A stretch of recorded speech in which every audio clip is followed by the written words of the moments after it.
Okay, dear colleagues, it's a few minutes past 3 o'clock. We have a very busy schedule.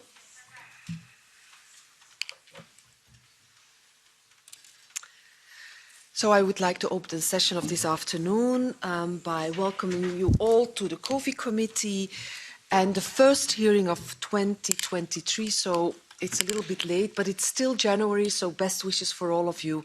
I think it will be an important coming months because we have to start drafting the report and the amendments, but we still have one pillar of our mandate to fulfill, and that's what we will start off today. The 3 hearings we will attend today and tomorrow will look at the impact of the pandemic on democracy and fundamental rights, and the hearing today will specifically look at the impact of disinformation, misinformation and propaganda on democracy during the pandemic. And we'll come to that in just a second. If there are no comments, the agenda can be adopted, and approval of the minutes of the 28th and the 29th of November and the 8th of December of 2022. I have 3 announcements to make to you. The first is, I hope you've all seen it, but let me do it officially. At the meeting of the 18th of January 2023, the Conference of Presidents endorsed the request of the 3-month extension of the committee's term of office. And that will mean, since we started officially at the 19th April of 2022, the committee's extension of term of office is then until the 19th of July of 2023. And I think that was the agreement. We make sure that we conclude the report by voting in plenary before the summer break. Second announcement, at the COVID committee coordinators meeting on the 11th of January, we have decided to initiate action by a letter from the chair to President Metsola, necessary for the suspension or withdrawal of the long-term access badges of Pfizer to Parliament pursuant to Rule 123 of Parliament's Rules of Procedure. This is a response to the COVID committee deemed necessary to the Pfizer's CEO, Dr. Bourla, rejecting to honour 2 consecutive invitations to participation in this COVID committee hearing. So the coordinators considered that so far there was no answer given for preliminary negotiations for the procurement agreement for vaccines, with a particular emphasis on the 3rd contract with Pfizer and BioNTech. I have referred through a letter to President Metsola the matter to the Parliament's governing bodies and Secretary General for a decision. Last announcement, the scrutiny rights of the COVID committee and the oversight rights of the executive, the European Commission, as well the transparency and accountability. And as part of its evaluation of the EU vaccine procurement strategy, the committee organised a meeting, as you know, with high-level representatives from DG Sante, DG HERA, pharmaceutical companies, the European Ombudsman and the European Court of Auditors. And following the coordinators' decision, I've also addressed a letter to President Metsola requiring to invite President von der Leyen for an in-camera meeting to Parliament with a view to providing answers on transparency and accountability on joint procurement of vaccines. And then, as a last announcement, the committee coordinators adopted a draft programme and list of participants to the ad hoc delegation to Cape Town, South Africa and Addis Ababa, Ethiopia from the 26th to the 20th to the 26th of February. That is coming up soon now. Are there any comments on the announcements? Sorry, I have to put on my...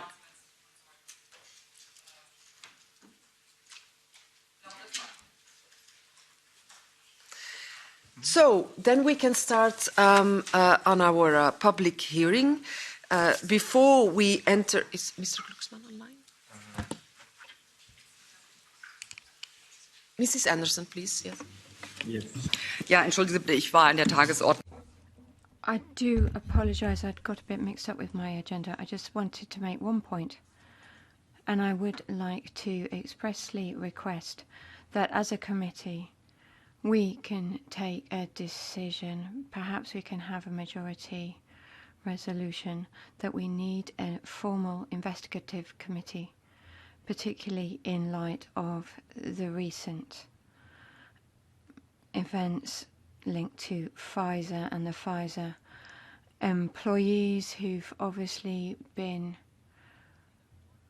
divulging information. So I think it would be good if we could investigate, but the absolute minimum is that the Parliament does urgently need an investigative committee, and we as a committee can recommend that to Parliament. So I think it would be essential for us to come up with a resolution in order to achieve that. As is your political group, to take an initiative either for a resolution or a resolution in combination with a request for an inquiry committee, that you're, of course, free to do so. We have a special committee that we just extended for 3 months. And based on the decision of the coordinators, we proceed with everything I said in the announcements, and we will also now proceed on the hearing. And before I ask our two specialists to give an introduction, I'm very honored to have Mr. Raphael Glucksmann remotely with us.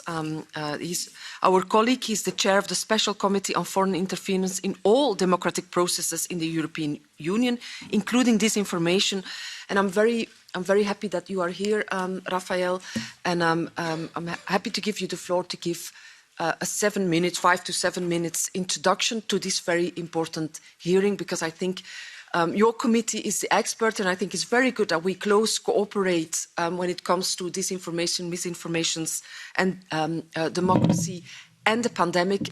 Not just today, but I think also important that we can work closely together when we start working on the report. Mr. Glucksmann, I give you the floor first. Thank you, Madame la Présidente. Thank you, dear Kathleen. I'm very happy that we organized together this session and that you invited us to your very important committee. And I'm sorry I'm not able to attend physically the meeting, but I'm very looking forward to this exchange of view, because for more than 2 years now in our Special Committee on Foreign Interference, what we have seen is that at every crisis, you have foreign power interfering in our political debate. And the aim of these powers, especially Russia and China, is to actually destabilize our democracies and polarize our public debate. And of course, the pandemic was a key moment in this destabilization effort. Our democracies were shaken. We were facing an event that was unprecedented, not knowing really how to tackle it. And so it was a perfect ground for destabilization campaigns. And as I am always saying since the beginning of our committee, well, if somebody believes that the earth is flat, it's not our problem as legislator. If somebody believes that the vaccine is dangerous and that actually it gives you a 5G in your arm, then it's not our problem as a legislator. But if foreign entities or any entities launch campaign in our cities so that hundreds of thousands or millions of our fellow citizens believe that the earth is flat or that the vaccine gives you the 5G in your arm, then it becomes our problem as legislator. We should not try to forbid opinions, but what we should do for sure is to make sure that people can form their own opinion without being subject to foreign interference and foreign regime, autocratic ones, not allowing any form of dissent in their own countries in order to actually make our democracy dysfunctional. And that's what we have witnessed during the pandemic. What we have witnessed is an effort to spread lies in our public debate on the pandemic itself, where it came from, and also on the way to treat it and to promote vaccination or not vaccination. And this is clearly a typical case of destabilization campaign. We are not dealing just with fake news or false information. We are dealing with strategies coming from political entities, foreign regimes that really aim at destabilizing our democracies and undermining the trust in our institutions. And if we take a look back, what happened? You had on the one side this disinformation campaign, and on the other side, you had cyber attacks on the European Agency on Medication, you had cyber attacks against hospitals. So clearly the objective was to, on the top of the crisis that our European democracies were facing, was to make us dysfunctional. And this is something that you have to understand. If you are focused on an event or on a specific angle of the public debate, you might not have the general picture. And what we have tried to do for the last 2 years in our special committee is to understand the general picture. And the general picture is that we are part of a hybrid warfare and that we are under attack. And every single event, and so the pandemic being a total event, a fundamental event, more than any other ones, every single event is used in order to actually make us believe that democracy is not working and that our institutions are to be blamed for whatever happens in our societies. And this is something that goes well beyond right, left, center, or Greens, or any political groups. Because one thing that we need to share is to make sure that the framework of our disagreement, the general framework of our debate, is safe from foreign interference. And this was not the case during the pandemic, and this was not the case until now, and this is still not the case. So what we should do is to be very realistic in the assessment of our weakness, of our problems, in order to shape a better framework for our public debate. It's democracy, the fact that we don't believe the same thing, and that we actually have a relation to opinions that is perfectly understanding that opinions are relative, and that our public life is based on the fact that people would disagree on solutions or on problems. But they have to disagree on a field that is not a tool in the hands of foreign regime. And what we have seen during the pandemic is also the problem that we have in relation to the social network companies and owners. Of course, social networks are huge progress in for public participation, but at the same time, it cannot be a Far West without rule. And for that, the European Union is at the forefront of the attempt to regulate and put a frame to the debate of public social networks.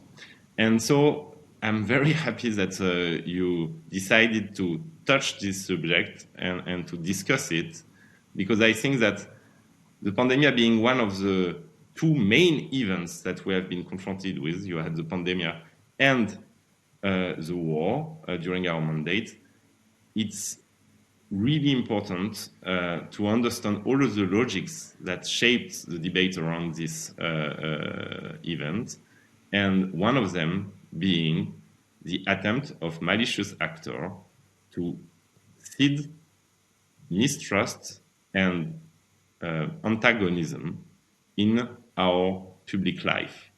And this we cannot allow, and this we have to fight. So thank you so much, and I'm looking forward to the exchange. Thank you very much, Mr.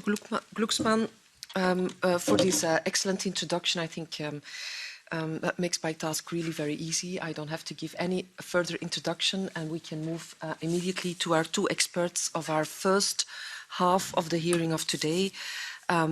Next to me and present in the room is Mr. Edward Lucas, a journalist and senior fellow at the Center for European Policy Analysis, CEPA. And online, Professor Dimitra Dimitrakopoulou, who is a research scientist at the Center for Constructive Communication, Massachusetts Institute of Technology. And I give first the floor to the professor for 7 to 10 minutes, and then I turn to you, Mr. Lucas, for the same time, and then we go to the questions. Professor Dimitrakopoulou, please, you have the floor. Chair and dear members of the Special Committee on the COVID-19 pandemic, thank you so much for the honor to participate in this public hearing and the opportunity to address the committee on such an important issue. My goal with my presentation today is to map out the complexities associated with vaccine hesitancy and contribute to our collective understanding of why communication efforts often fail and what could be a possible way forward. Next slide, please. Globally, information on COVID-19 has often been fluid and conflicting, and this, along with the politicization of governmental responses to the pandemic, has eroded trust in public health institutions, leaving ample room for the rapid spread of misinformation. Next slide. While surveys can provide representative metrics for documenting vaccine hesitancy, messaging efforts require more nuanced insights into this skepticism. There is a need to study people's perceptions and mental models around vaccination and explore how prior lived experiences have affected their reasoning, behavior, and decision-making. Next. Communicating scientific results, especially scientific uncertainty, is a challenging task, as they carry complex processes, shifts, and constraints that are difficult to communicate. Next. So this difficulty in convincing the public has revealed an ailing relationship between science and its end users. At the same time, official public health communication that is ambiguous, jargon-heavy, or even complicated often falls short of resonating with the public. Next. Prior research has indicated that public participation appears as an ideal solution for the growing gap between science and society. So in line with research that indicates the need for an upstream public engagement, we argue the need for introducing to public health communication deep listening approaches to establish systematic dialogues with communities and surface their perceptions and misconceptions related to vaccination. Next slide. So the argument that I want to make today is that listening to and unraveling how people talk about their concerns and fears, as well as how they associate them with prior lived experiences, is a powerful framework that allows us to gain insight into what is meaningful for them. So in our research, we have shown that this approach can contribute to understanding what messaging approach would resonate with the public, and rather than trying to persuade, help address concerns with actionable information. Next slide. So to support these listening efforts in a variety of contexts, we have developed technology at the MIT Center for Constructive Communication that allows us to explore people's lived experiences as a way of creating shared understanding, learning, and connection. The transcripts of these dialogues can be explored as text and voice, and through state-of-the-art topic modeling, as you can see in the short clip, help us identify key topics that surfaced during the conversations. Next slide. So we used this technology to host over 50 dialogue groups since 2020 to capture people's lived experiences as a means of understanding hopes and concerns around the COVID-19 vaccine. Today, I will focus on my most recent study, drawing on data from 15 dialogue groups with 60 parents of young children across the United States to provide insights into their fears and concerns about the pediatric COVID-19 vaccine. You see two different examples of studies here. I will focus on the second. Next slide, please. So after the conversations were transcribed, we identified a set of prominent topics that you can see here. I'd like to play now a short audio clip to bring in the voices of participants to my study, expressing their experiences and sentiments. Can we move to the next slide and play the clip, please? Thank you.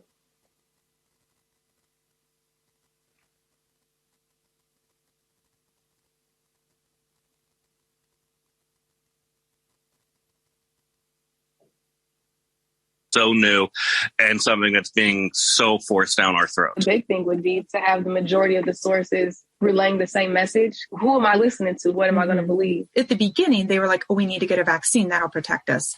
But once they realized that if you get the vaccine, you can still get COVID, they should have been honest. Nobody seems to be on the same page. Everybody says, trust my science, but whose science am I supposed to trust? My family and I, from March of 2020, we did not leave the house. Once the vaccine was available, my wife and I both got it. We were happy. There was a weight lifted off of our shoulders. And then I contracted COVID, and I was very angry, very upset. I had gone through this vaccination that was promised to me to really just prevent COVID. They need to be consistent. They need to figure out what their message is and then use it, but they're just kind of going in circles. And be honest about lose trust. It makes me want to dig my heels in more and say, now that you're forcing me, I don't want to do it. And I hate to be that immature, but that's what it feels like. You're telling me to put this stuff in my arm and then I'm just supposed to wish it to work. I know science has explained it in certain aspects, but I'm not a scientist.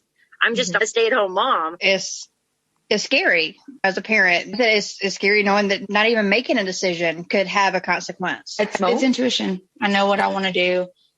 I don't have to be told. I rely mostly on my intuition from the beginning. It was just push too far and it's pushed too hard. I've had enough. I'm not listening to this anymore. Thank you. And we can move to the next slide. So after we wrapped up this study, our next goal was to use these insights to directly inform the design of a large-scale experiment to compare the resonance and the effectiveness of the bespoke messages we designed to and compare those to mainstream public health messaging, mostly drawing on language from the CDC and the WHO. So the hypothesis that we were able to confirm was that parents appear significantly more open to listening to a trusted medical professional and discuss their fears and concerns. We can move to the next slide. When they are approached with empathy, when their feelings are validated and they perceive the message as empathetic with tone and language that aims to decompress rather than scare them and forcing them into a solution, so that they can feel that they are part also of the solution and not part of the problem. Next slide. So rather than the top-down approach followed by many stakeholders who usually tell the public what to do and what they should think or worry about, our findings suggest that public health messaging efforts can benefit from employing deep listening approaches as a way to unravel public thought and sentiment. Next slide. Such processes can offer deep insights into the communities they aspire to serve, help them understand what kind of actionable and relatable information would efficiently address people's fears and concerns, and ultimately help address and remedy many of the misconceptions and ill-informed assumptions and bridge societal divides. Next. Apart from designing constructive communication tools to bridge people across experiences and divides, our research center has been focusing on identifying who are the social media actors with the greatest influence in the context of the pandemic. Next slide. For this research, we examined Twitter, Facebook, and Instagram pandemic-related posts from January 2020 to January 2022 in order to rank influencers by the total impact their COVID-19 posts have on pandemic narratives using total post engagements. Next slide. We then partnered with the Massachusetts Department of Public Health to categorize all social media accounts into various types of influencers, such as traditional news, politicians, public health organization, and others. Next slide. So as you can see in this graph, politicians and political influencers are ranked among the most influential ones, whereas more expected actors, such as medical experts and public health organizations, ranked among the less influential ones. Next. For example, as you can see here, CDC and WHO ranked 100th and 126th respectively, highlighting a real challenge for official public health communication actors to cut through the social media noise and reach the public. Next. To wrap up, non-extractive dialogic interactions can offer nuanced insights into the stories and perspectives that are the most important, meaningful, and relatable to the public. Next. So what we argue is that this knowledge of the context-specific factors that affect decision-making regarding the COVID-19 vaccine is necessary for generating actionable insights. In turn, these insights can inform the deployment of feedback loops between communities and related stakeholders by addressing and ingesting specific questions and concerns. And this feedback can be then translated into actionable and relatable information that can be targeted back to the communities, thus enhancing the efficiency of public health policies and guidelines and inspiring more trusted relationships with the public. Thank you for your attention. Thank you very much, Professor, and I'm sure there will be a lot of questions, but I first want to give the floor to Mr. Lucas for your introduction. You have the floor.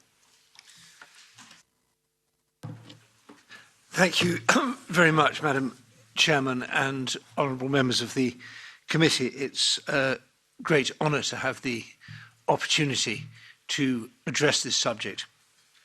I've spent the past 40 years as a journalist, as an author, commentator and consultant, working for news outlets, including the BBC and The Economist, but also specialising in Soviet and then Russian information warfare efforts, part of the wider portfolio of active measures used to attack our democracies.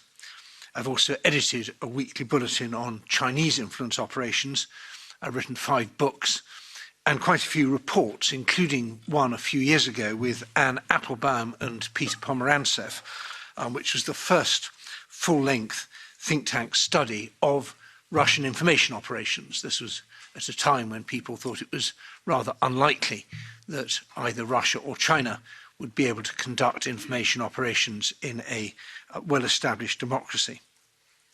And I've written 2 lengthy reports on Chinese operations in the COVID context.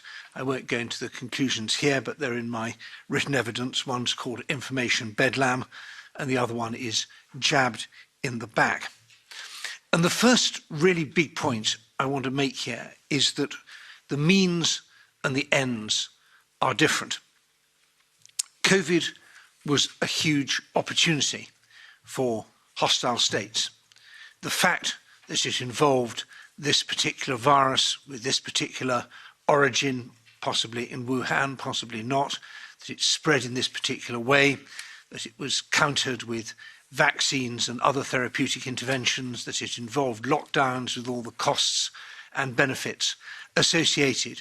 That is not the fundamental point. The point was that it created a period of enormous political, economic, social, cultural, psychological stress on Western societies, and that stress provided an opportunity for hostile states to attack us.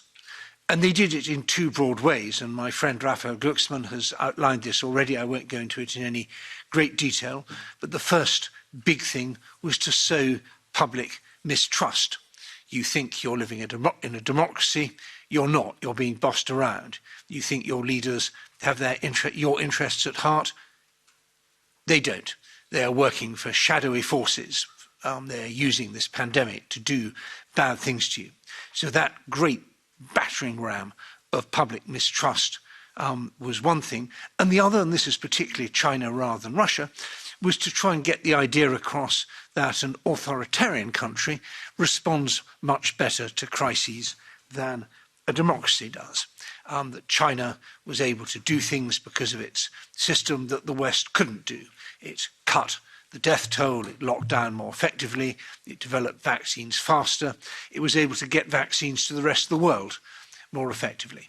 And of course, in some senses, that was true. We saw that there were many Western failures during the COVID epidemic, particularly in providing vaccines to poor countries. And that was something where existing mistrust of the rich world could be played on very successfully by the Chinese, who were supplying their vaccines at a time when we weren't doing any. But I'm not here to talk about the politics of our response, who did what, when, how we decided what we did and whether we did it in the right way or not. I want to talk about the vulnerabilities of our information system and how we can fix it. Now, I should say, although I've spent my life as a journalist and I'm a fervent defender of the free press, I do differ from some of my colleagues about the role of the free press in the democracy, in that I think that you can't leave it just up to commercial competition. I believe in media freedom, but media freedom is a necessary and not a sufficient condition for the health of a democracy.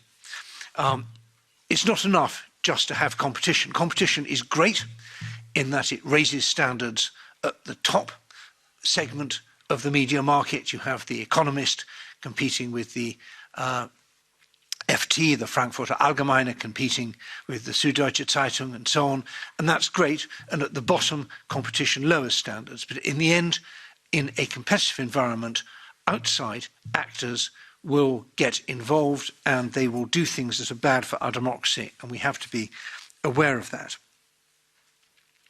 I wrote a report on this for the National Endowment for Democracy in Washington, D.C., and outlined my points in detail there, so I'll just summarize them. But the first point is that one about competition. If you simply leave it to the market, you allow the wealthy to buy influence. And that can be a wealthy business, or it can be a wealthy country, a country that is willing to devote money to influencing other democracies. And they will subsidize media outlets that protect and promote their point of view and try and punish the ones that don't. So if you allow commercial pressure alone to dictate information flows, you're effectively selling political decision-making to the highest bidder. I want to pay particular attention to financial intimidation. I speak as someone who comes from Britain, which is the ground zero for SLAPs, strategic lawsuits against public participation.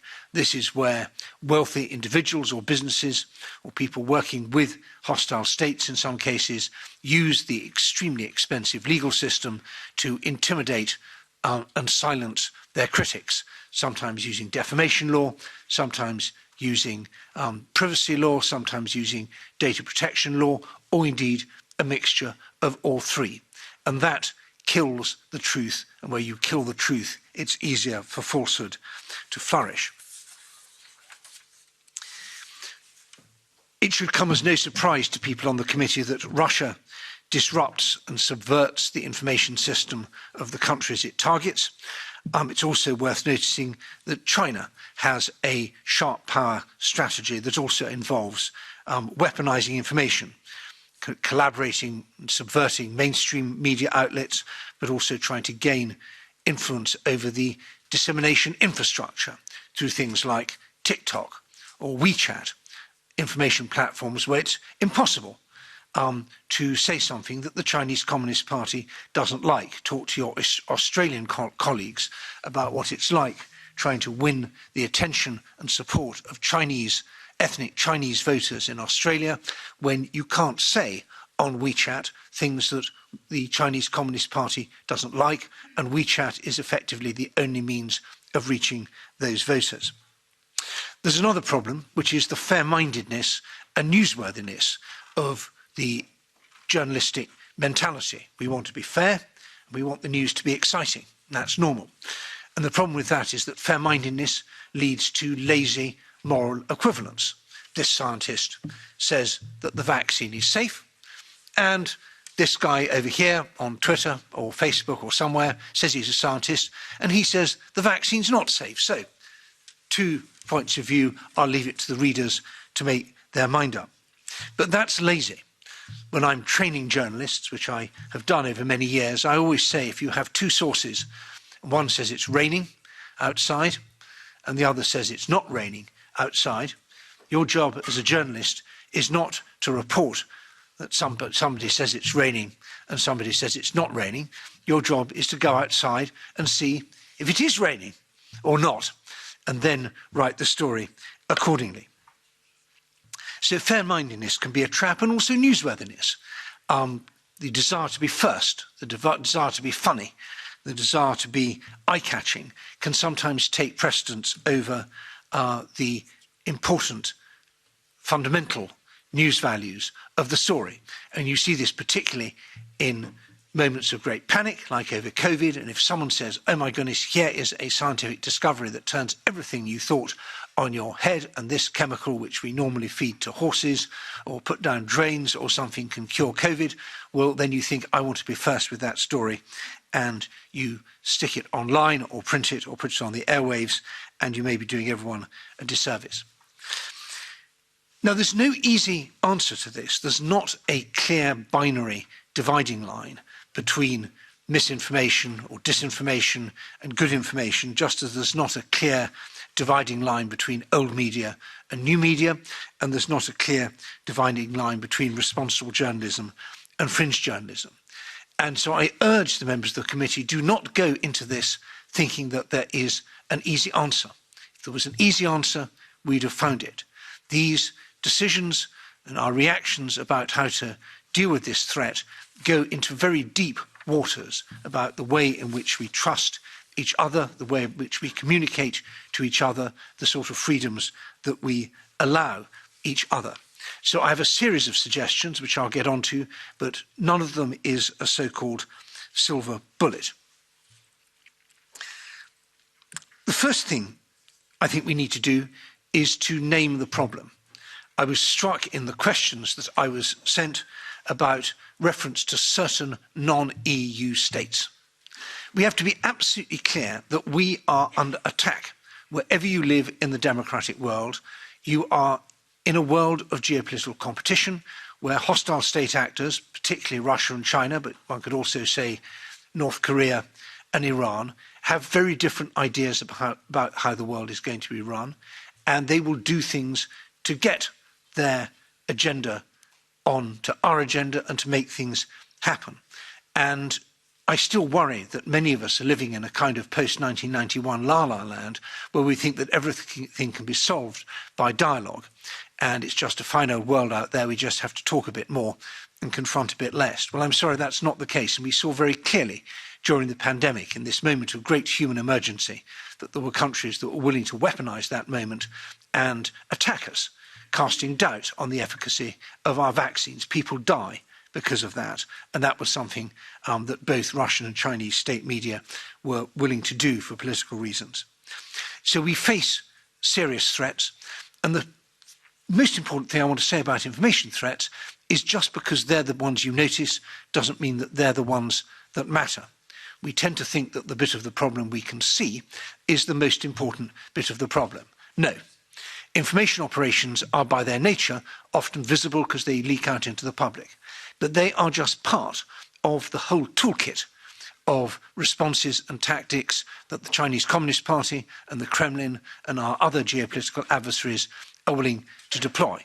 They can also use economic means, attacking our supply chain, whether it's for energy or for something else. They can use cyber attacks. They can use psychological warfare. They can use diplomatic divide and rule tactics. They have an entire range of tactics they will use, and information is often used in conjunction with those. It's very rare, in my experience, that an information operation purely consists of information and anything else. So look at the whole iceberg, not just the bit that you can see.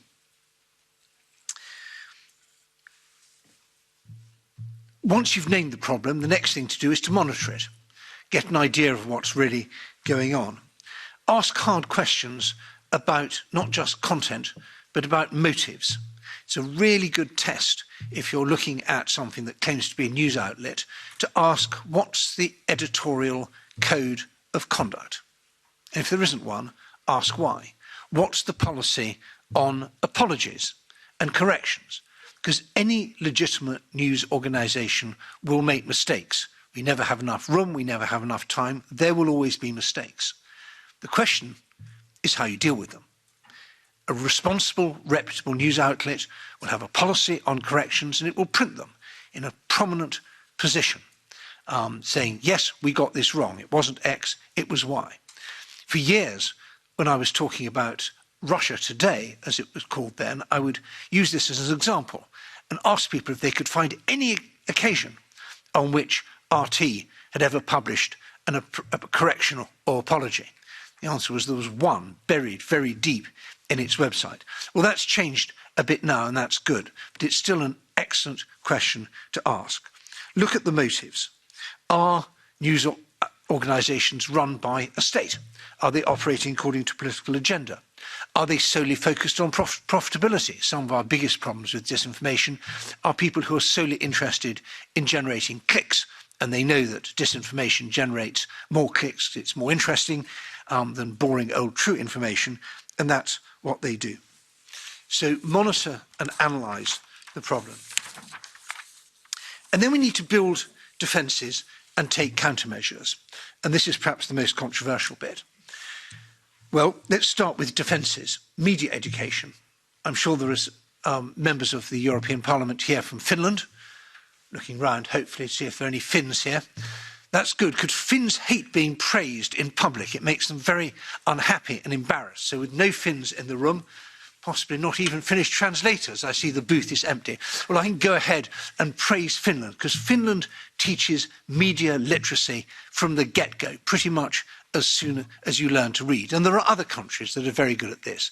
But you need to bake in media literacy into your education system, but don't, and you start with children, but don't stop there. It's about everything that you do in the public messaging space is to build up people's mental and cultural muscles so they can see when they're being lied to, when they're being persuaded, when they're being misled, and they can react accordingly.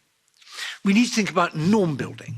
We need people to feel, whether they're in public health or the media or in academia or in government or in the police or in the intelligence service or wherever, you're not operating in a silo. And public health exemplifies this. Public health only works if public health professionals will talk to the media and if the media will think about how they write about public health. And we've seen plenty of examples in the past few years to show the statistical illiteracy of the media.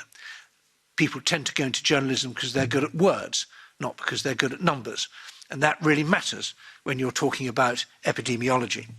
So we need to work on norm building and education all across civil society, the media, seeing it through a public health and national security context. We already do this, actually, with mental illness and with suicide. In many countries, any report of a suicide will have a little thing at the end saying, if you're feeling suicidal or if you need help, call this number. So we kind of know how to do this, we just need to do it more. We need to reward good journalism and we need to punish bad journalism. I would not include the criminal justice system in this, but we can do things on that front. We can have regulatory frameworks and better identity assurance to make it harder for bad actors to operate anonymously. I look forward to your questions. Thank you very much indeed for hosting me. Thank you very much, Mr. Lucas. I gave you a little bit more time. I'm very grateful. But it was very interesting, and I did want you to end also with, with some proposals to deal with it. And it's also important for our report, but also for Inge, who will go much more in depth, but also for us, very important. So thank you very much for that. And I now go immediately to the political groups, and I start, of course, with Mr. Kimperopoulos, please. Can you indicate to whom you raised the question? Yes, of course. So thank you, Madam Chair, and I think that we have heard very two useful presentations in this room, and for that I would like to thank our guests for being with us. One of the main lessons learned from this pandemic was the need to effectively communicate complex health problems in an easy, to understand manner, but also the need to understand the specificities of population across the our member states, and finally, the ability to tailor our messages to meet different demographics, information needs, and attitudes. As Mr. Lucas said, there was no silver bullet in doing that. In my opinion, what worked in Paris or in another metropolitan area may not work for a rural area or an island. Having this in mind, in many countries, public institutions did their best to provide answers and address uncertainty and unknowns about the pandemic problems. And of course, one of the main challenges was how to explain that scientific advice and measures can change from one day to another in light of the emerging evidence and epidemiological data, but also how to explain the differences in pandemic response across neighboring member states. It was not easy to communicate and had an impact on people's trust to institutions and their behavior. In this regard, I want to ask Professor Dimitrakopoulou, among your study participants, what were the main factors leading to the increase in trust in media and social institutions? Secondly, how did they cope with the uncertainty about the pandemic? And finally, which kind of information and data did they value most and which affected them in making their decisions? Thank you very much. Thank you very much. Mrs. Cerdas, please. Thank you, Kathleen. I have a question for both speakers. Thank you very much for your presentations. For Professor Dimitra, we are starting to see vaccination hesitancy, even for vaccines like polio. Poliomyelitis is a deadly disease that was eliminated in most parts of the world. However, it's now raising its incidence in some parts of the world. And we are now living vaccine hesitancy before the pandemic, but it was intensified beyond the pandemic. And according to your findings, what are the main hesitancy factors related to vaccination for current and future diseases that might arise? I give the example, for instance, of the new vaccines for Ebola, for malaria, tuberculosis are having new findings. And by your research, will this be constricted to COVID only or to all vaccine-preventable diseases? And second question for you is that you showed in your research that people have more trust in politicians than in public health authorities, if I saw it correctly. And is this due to the hard and technical scientific language of these public health authorities, whereas politicians are used to speaking to the public with more engaging and simpler messages, or do you have any other perspective on this? And my question to Mr. Lucas is that you spoke about one of what we can do to overcome it. And one is to check the editorial code of conduct, but is this a suggestion for whom? For us politicians, for the wider public? How can this be translated to the masses? Because we're now talking, and here in the EU, we're talking about 450 million citizens. And second part of my question is, you spoke about public health and media, and public health is, by its wide definition, the science of promoting health, preventing disease, prolonging life through the organized efforts of society. So by its definition, it does not work in silos. However, I'm a medical doctor in the public health field. And what I saw in the pandemic, and whenever every media came to me with a microphone, they were waiting for me to give them any juice parts. And they were not, let's say, interested in the message, the public health message I was trying to convey as a professional. So my question here is, how can we overcome this part where the media itself, it's looking for the more juicy parts and not the message that doesn't get the more clicks? Thank you very much, Sarah. I first go for the answers to Professor Dimitrakopoulou. For the answers, and then I come to Mr. Lucas. Professor, yes, please. Thank you. So first, I would like to address the question of Mr. Kimpuropoulos. First of all, I couldn't agree with you more. Political, social, and cultural contexts can definitely be different, and they need to be taken into account when developing messages and public health communication campaigns. One message that can work for one context may not work for another. However, what the pandemic showed us was that it was an event that was experienced globally. So many of the concerns, many of the fears that people addressed in the context of the pandemic were indeed global and common up to a certain extent. So one important factor in people's vaccine hesitancy is the lack of trust. So the pandemic happened at a time when the lack of trust in institutions, political institutions, public health institutions, social institutions was very low. And it became very obvious that in such a context, when the lack of trust was widespread and experienced globally, people wouldn't just trust automatically the messages and the information that was relayed to them. So that created a lot of uncertainty. People felt very confused. It was a very complicated event. It was a very complicated public health emergency. And people were just hungry for information and data. And having said that, science wasn't moving with the same speed as this hunger and desire of people to get updated information. So scientists and experts and public health experts were communicating data and information as they were able, to figure things out. But of course, scientific evidence shifted because this is how science works. But that created even more confusion to the people who started seeing these shifts as inconsistency, not as it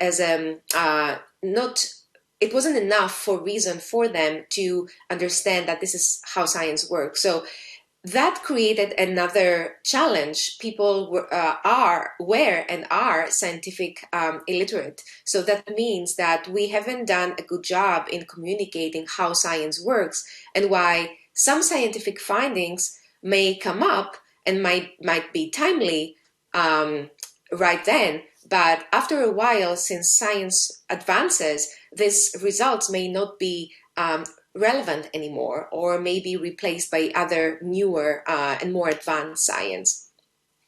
So to your last point about what information and data would be valued more, people were anxious to have exposure to data and information that could help them address their concerns.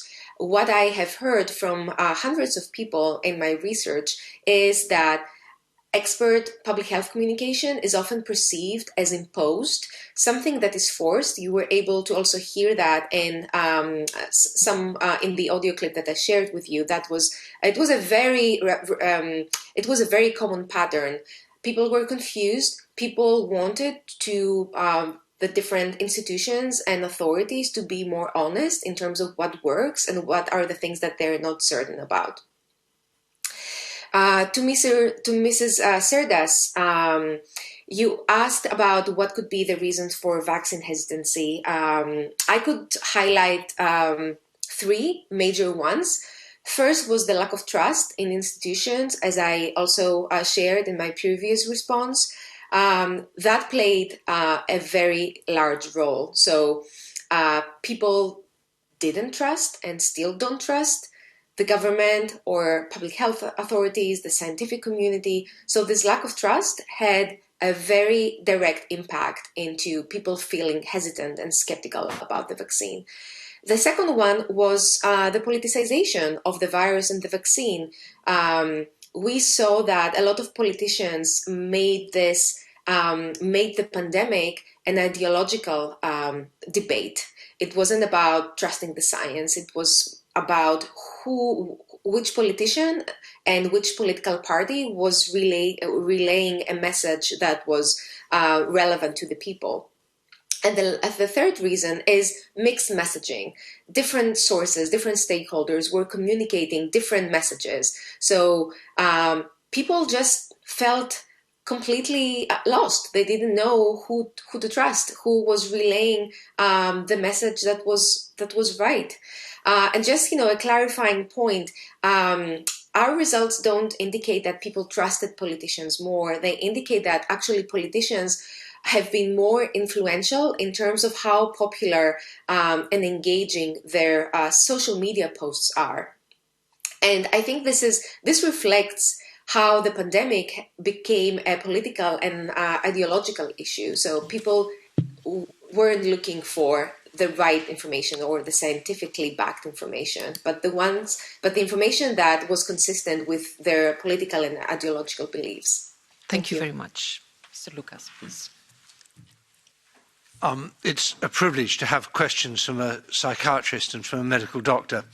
I think the point about the editorial codes of conduct is that you get them through norm building. I don't think you can make a law that you have it. But for example, if you are accrediting a news organization to an event, you can say, please link to your code of conduct. And once it becomes, in some countries, it's considered very normal to do this, in others it's not. But you can build the norm over time. It's not a magic bullet, but once people have committed to doing something, then when they don't do it, you have a better chance of shaming them in public. But I think your second point goes to the heart of the issue. That it is really difficult. We have a competitive news media that wants an exciting story, and you have science with all the difficulties and reservations and qualifications as a part of the scientific process. And I think the answer is you have to start before you get to that point by practicing. So we need to be rehearsing, and we should have rehearsed before this pandemic. How do we do public health messaging in pandemics? And you start off at quite a high level with meetings of editors and senior figures in government and academia and science and so on, and do simulations and scenarios and start working out, do we need to train journalists differently? What are the rules going to be? What are our norms going to be? I hope we've learned some lessons from this pandemic. We certainly haven't learned all of them. I think it's also important to give scientists good training and medical doctors in how to handle media. Not all media is the same. The person shoving a microphone in your face may not be the person you actually need to speak to. And we saw in my country, in Britain, some quite sophisticated news management by the people who were developing the Oxford vaccine, who gave very few interviews until they had something that they were absolutely confident that they wanted to say publicly. But again, you don't necessarily grow up with these skills if you spent your time in a laboratory. So we need to do a much better job in training everybody involved, because this is going to happen again. Thank you very much. Mrs. Trillet-Lenoir, s'il vous plaît. Merci beaucoup, Madame la Présidente. Je vais parler en français. Thank you very much, Madam. I'm going to speak in French.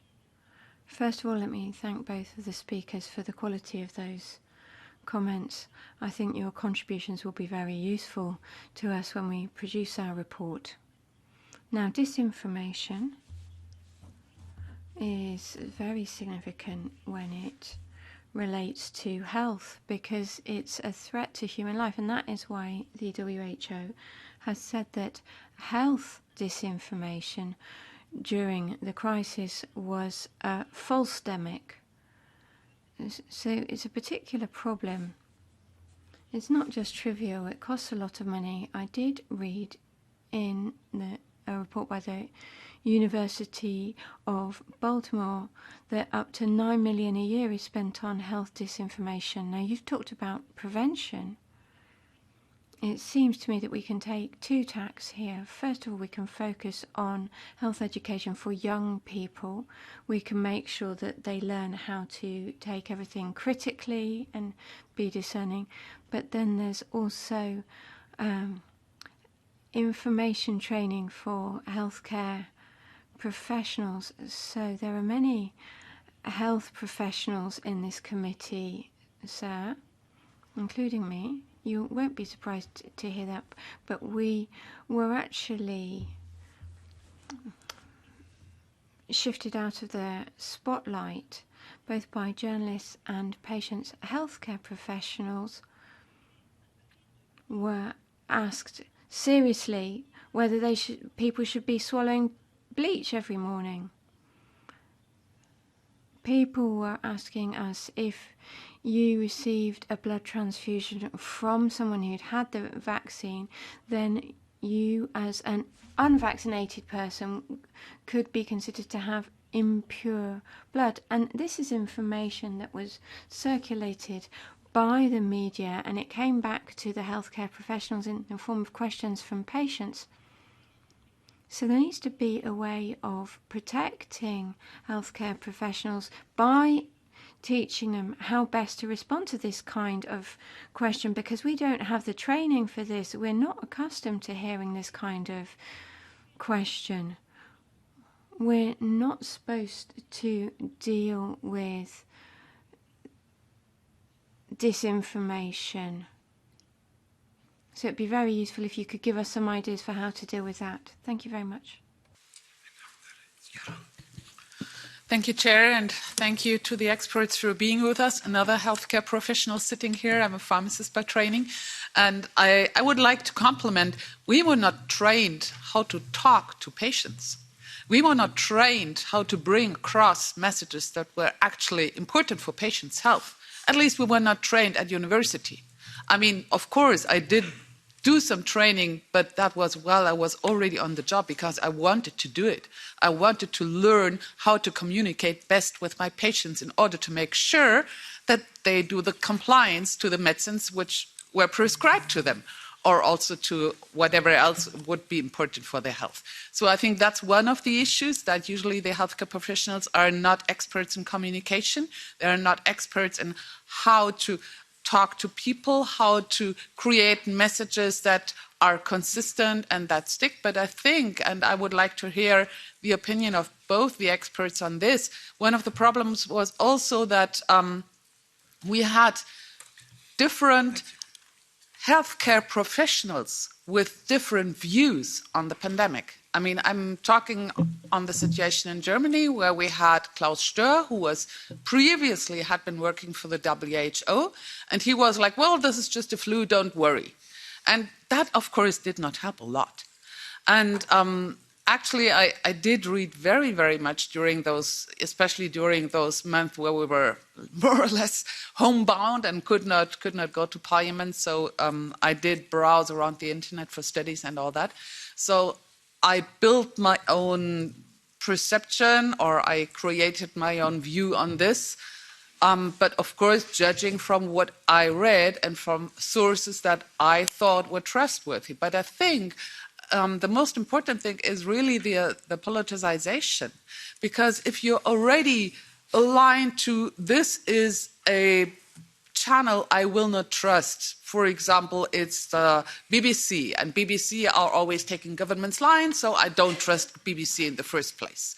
And we are actually experiencing similar things right now when it comes to Ukraine and Russia's aggression on Ukraine, where we have basically those same channels that have been spreading distrust on vaccines and also on non-pharmaceutical interventions, now saying, well, it's NATO's fault because Russia had to invade Ukraine in order to prevent NATO from marching on Moscow or something.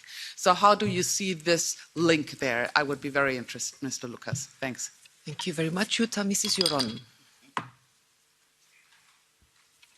Madam, oh, I'm sorry, I have Mrs. Joron, but it's you, Mrs. Liemer? Okay. Vielen Dank. Ja, vielen Dank. Yes, thank you very much. My first question is for the Professor Dimitrakopoulou.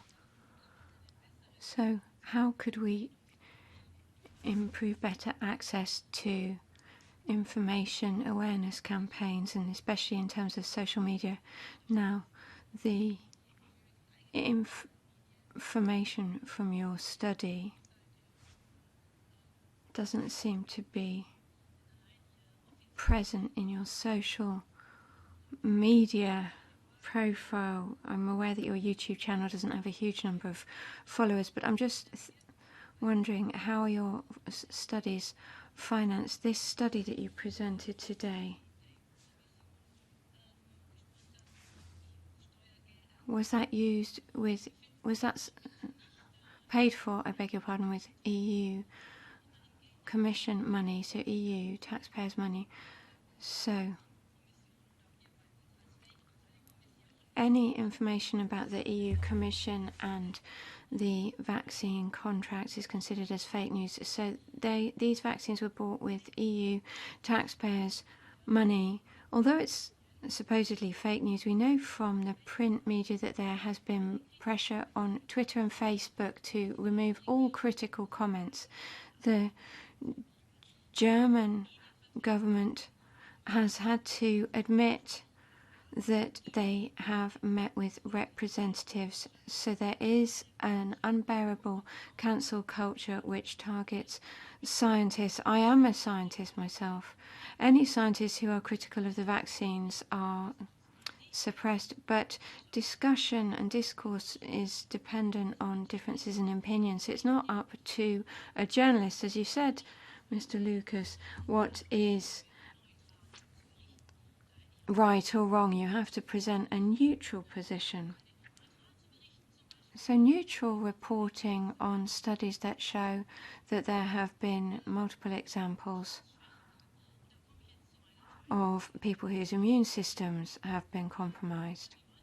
So I'm just wondering, how are you going to determine what is scientific fake news and what is not? Perhaps you can tell me exactly what you get up to yourself as a specialist in fake news and social media. Thank you very much. Professor. Yes. The question from the French colleague, an oncologist, I think, if I'm not mistaken. You're absolutely right. We don't have, and also Yutta's question from the as a pharmacist, it's not part of medical training dealing with a media frenzy. Why should it be? But actually, we need at least some people in the public health world with very high-end media skills and deep understandings of how the public react in a public health emergency.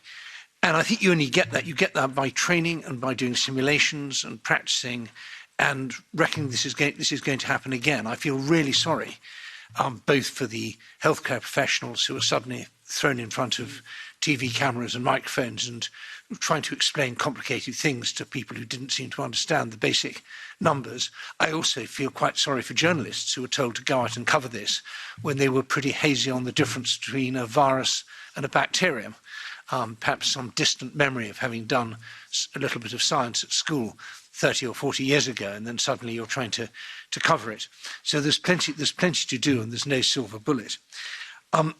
On your question, Mrs. Lemmer, I'm not saying that journalists shouldn't be neutral. I'm saying that neutrality isn't the only answer. If you tell me it's raining and Mrs. Van Bremt tells me it's not raining, as a journalist, it's not my job just to say one MEP says it's raining and the other MEP says it's not raining. It's my job to find out, is the water coming from the sky? And if there is not water coming from the sky, then the source who says that it was raining has got some questions to answer, and vice versa. So we have to dig. We have to ask hard questions, and we ultimately make editorial judgments. Every word that is printed reflects an editorial judgment. Why did I decide to do this topic and not that topic? Why did I decide to put this fact first and not that fact first? So there is no such thing as total neutrality. Journalism is always about choice. I don't think there is a cancel culture on the scientific debate. I think but I think it's true that there are some people who don't feel their views are taken as seriously as other people, and that, unfortunately, that's life. I think the answer to the people who I think you probably agree with is come up with some peer-reviewed studies that actually show that there's something wrong with the vaccine. And so far, we don't have that. If you can produce some peer-reviewed studies, then people will start taking it seriously. As you say, science is fundamentally about argument. But I think it's reasonable for a journalist to say, hang on, an individual doctor saying, I don't like this vaccine, is not the same as someone who's speaking with the authority of a major research program. And why am I an expert? Well, I've been doing this since the 1980s. I was covering Soviet propaganda and Soviet attempts to attack our democracies back then, and I see the same tactics working now. The difference is we have the internet with the immediacy, ubiquity and anonymity that the internet brings, which makes it much more difficult. When the Soviet Union was trying to spread the lie that AIDS was the product of a CIA bioweapons program, they had to go through enormous efforts to get that into the Western mainstream media, and they succeeded. But these days they would do it from a phone like this, which would cost them a small amount of money. It would basically, it's frictionless. And so we have to rethink the way we understand the information we're seeing, because it's coming at us in different ways. Thank you very much. Professor, to give answers to the other questions, please. Thank you so much. First, I would like to echo Mr. Lucas's comments. I couldn't agree more. And based on the questions I received, healthcare professionals have not been trained how to talk to patients. They're not experts in communications. And why shouldn't they be? They weren't asked to do that when they started doing this profession. But now we live in a very complicated world that is full of data, full of opinions, and full of facts, alternative or not. People get constantly bombarded by social media posts. We have an unprecedented explosion of information. People have access to different sources and different experts. So we're all operating in a very conflicting environment. So in my opinion, we should prioritize having training for the public, for public health professionals, also politicians, to understand how we can operate in this very complicated world. First of all, we need to focus on making the public more aware of how science works, on how public health emergencies can be addressed. We also need to provide training to health professionals to help them understand how can they talk to patients in a more empathetic and relatable way, because what the pandemic has showed us is that people are not convinced by the mere presentation of facts or data. Hard data doesn't work for people. There's too much noise in the social media, and people are being exposed to different opinions, and they don't know who to trust. So when it comes down to that answer, people, they just tend to trust whoever they agree with. So that's why we're talking in this pandemic about people operating in echo chambers, people operating in silos, because people would just relate and trust the people and the experts who they agree mostly with, who sound more relevant to their concerns. So I believe that we should prioritize creating programs that can help public health professionals understand how lay people actually think and feel. And we should also help the public understand complex scientific processes by bridging all these divides. All of these stakeholders, they operate in their own spaces, in siloed spaces, and we don't have organic connections that can help them understand all the different challenges and the pressure that they're all operating under. So in my research, what I'm trying to do is to bridge those gaps by bringing researchers and the public together so that we can embrace dialogue as a means of understanding each other better and create those connections and bridge social divides. Thank you. Thank you very much. I now go to Mrs. De La Pizza.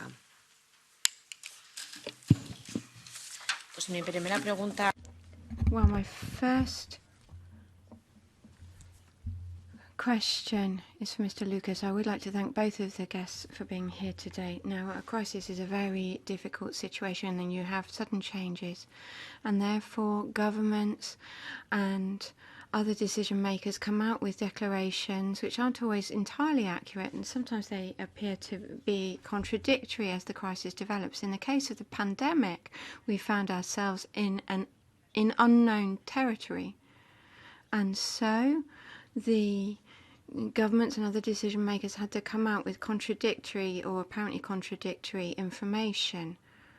And we have to recognise that that actually had a negative impact on the institutions and has undermined confidence in the institutions. But the natural criticism of these decisions is often dismissed or criticised in its own right. I mean, this idea that I've said you have to do this, so off you go, that's not very logical. Now we're hearing about China and Russia who are engaged in attacks, but this is also a pretext for avoiding reflection on how much confidence we can have in the institution. Professor Dimitrakopoulou has talked about this. So we do have to have the presence of the doctors and of the laboratories and other scientists. They didn't come and present their information here, but we have heard a lot from political speakers. That's the reality. So we have noted that absence. So my question is this fake news not the outcome of inconsistencies and contradictory statements made by political decision makers?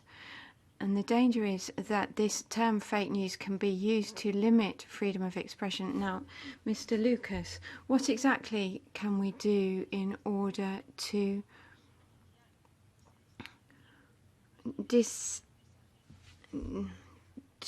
recognise that there's a distinction between those who have followed the official line and those who have come up with alternative angles? We know that social media is part of the problem because it's not creating a healthy balance of opinion. Miss Moretti. Alessandra? Grazie, Presidente. Thank you, Madam. And I would like to thank both of the speakers for the very interesting presentations that they've made today. It's very useful contributions that you've made to our discussions. I've got a couple of questions. First of all, we know that disinformation hasn't had negative impacts only on the institutions by undermining their credibility, but we know that mystification and fake news has also increased unjustified skepticism about vaccines and doctors, which has actually threatened human life, and there has been anti-scientific propaganda. And the danger isn't just those who have generated this fake news. There's actually been an attack on individuals' health, I would argue. So, Professor, I would like to know whether you feel that there should be more attention paid to the origins of information. So who is generating information, who is promoting information in social media and in the media, especially when we're dealing with human health. And for Mr. Lucas, I would like to know whether you feel that there has been foreign interference during the pandemic. I think you've already made this point, but I'm just wondering, sir, which states would you like to name in particular? And is there a correlation between the no-vax groups and certain non-EU countries which were involved in foreign interference? Thank you. Ms. Raffaella, please. Yes, thank you, Chair, for this, and thank you very much for very interesting and necessary presentations. I mean, I have been extremely worried, of course, when observing the effect, the impact of misinformation and disinformation, and especially when it comes to the most vulnerable in our groups. Take, for example, young people, but also people with just less knowledge on the topic, or who have less access to the information and sources of information that, for example, we have. So we see different groups being affected by it because they have a different level of access to the right and correct information. And this is something that we have been seeing and learning from during this pandemic. And it's very necessary that in Europe we make the right legislation to put in place, take, for example, the Digital Services Act, to make sure that this information is not being spread through social networks. But still, these big tech companies have a big responsibility to take.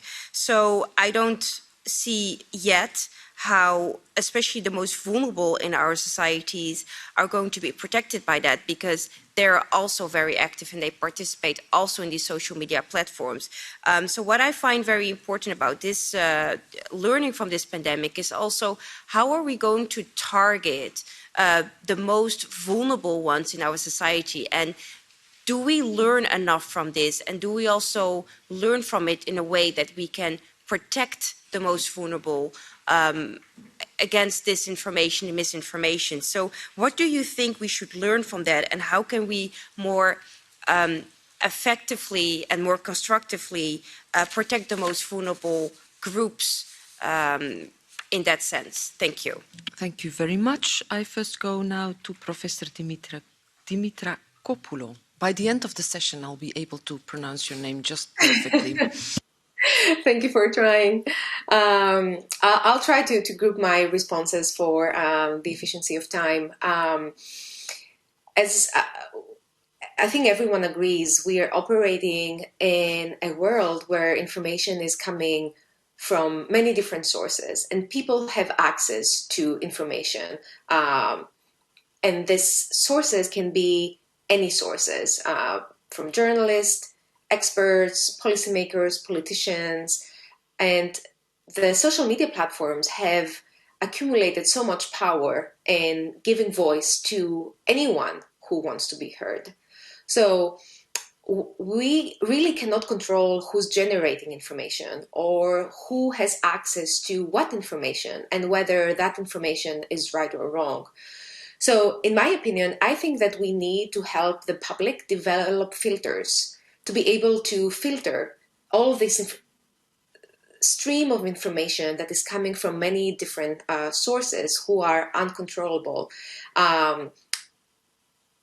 Controlling the source of information might seem as a very obvious thing to do, but it's a very challenging task because we cannot control that. Even if we have seen examples of social media accounts being shut down because they were identified as accounts spreading misinformation, but fake news and misinformation will always find its way through. They may block some accounts. These actors who want deliberately to spread misinformation, they will find another way. They will create different accounts. They will move to different platforms. So we can really not control the origin of information. But what we can help with is to allow people to develop these filters so that they can block misinformation and facts that are not scientifically backed or verified. And we need to do that through education. The pandemic is already, we're 3 years past the pandemic. We have learned a lot. We have all suffered a lot.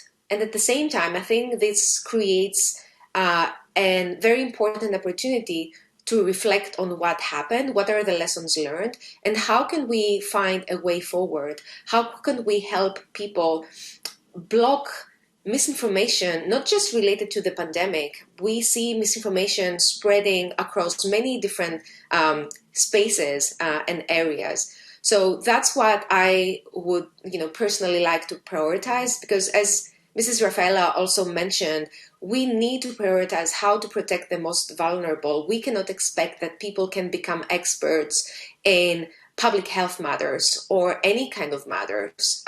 So in order to do that, we need to help them. And in order to help them, we need first to understand what are their needs, what are their concerns. So whatever we come up with, this can be targeted to and address, and this can address the specific challenges that they're facing in their everyday life. So I think we need to prioritize to listen to people, to listen to members of the public, to understand what are their concerns, what do they really care about, and what are their perspectives and approaches to different kinds of data, stories, information that can really help them make an informed decision.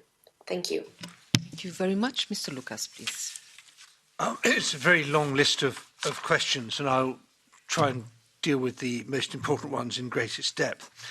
I think my framing point would be that it's quite normal that our normative and regulative response comes behind technological change. First, we invented the motor car, then we decided how to have mass motor transportation with traffic lights and road signals and so on. And it's the same with the internet. The internet produces huge new challenges, and evolution has not equipped us well for this, and we're still working on it. So it's natural that we have a lot of difficulties. I think that anonymity is really difficult, and we are not at all good at dealing with anonymous information, and particularly on anonymous information that comes in a kind of synthetic way that it looks real. And I would really urge lawmakers, including this committee, to push the tech companies very hard on that. We were getting somewhere with identity assurance a few years ago with authenticated Facebook accounts and blue ticks and so on. And that was beginning to create a sort of ecosystem which you could see this really is Mrs. Van Bremt tweeting, not someone who just uses her name and her picture. And we've gone backwards on that, and that's bad. So please light a fire under the tech companies on that. I'm not here to defend the government's pandemic response in any country. I'm in favour of humility. I don't think there's any country that got it completely right. If this was the military, we would be doing an after-action review and saying what are the lessons learned. Everybody should look back on what they did and work out whether they should have done it better or differently. And I don't think there's a single scientist, a single hospital, a single doctor, or a single journalist who can look back and say, yes, we got this 100% right. But as I said before, do let's practice, because more pandemics are coming.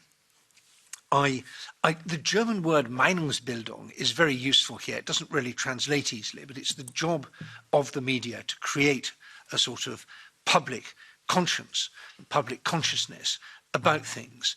And that gets back to my ideas that journalists are not just simply involved in a political, in a commercial business. Most of the misinformation, disinformation, and scare stories and rumours were endogenous. They are created within our society. As I said before, there's no clear dividing line between stuff that's true and stuff that's false, because most stuff that's true has mistakes in it, and most stuff that's false will have grains of truth. But my point at the beginning was that China weaponized the stress of the pandemic to try and sow discontent, as did Russia. And there are plenty of examples of that in the reports that I've cited.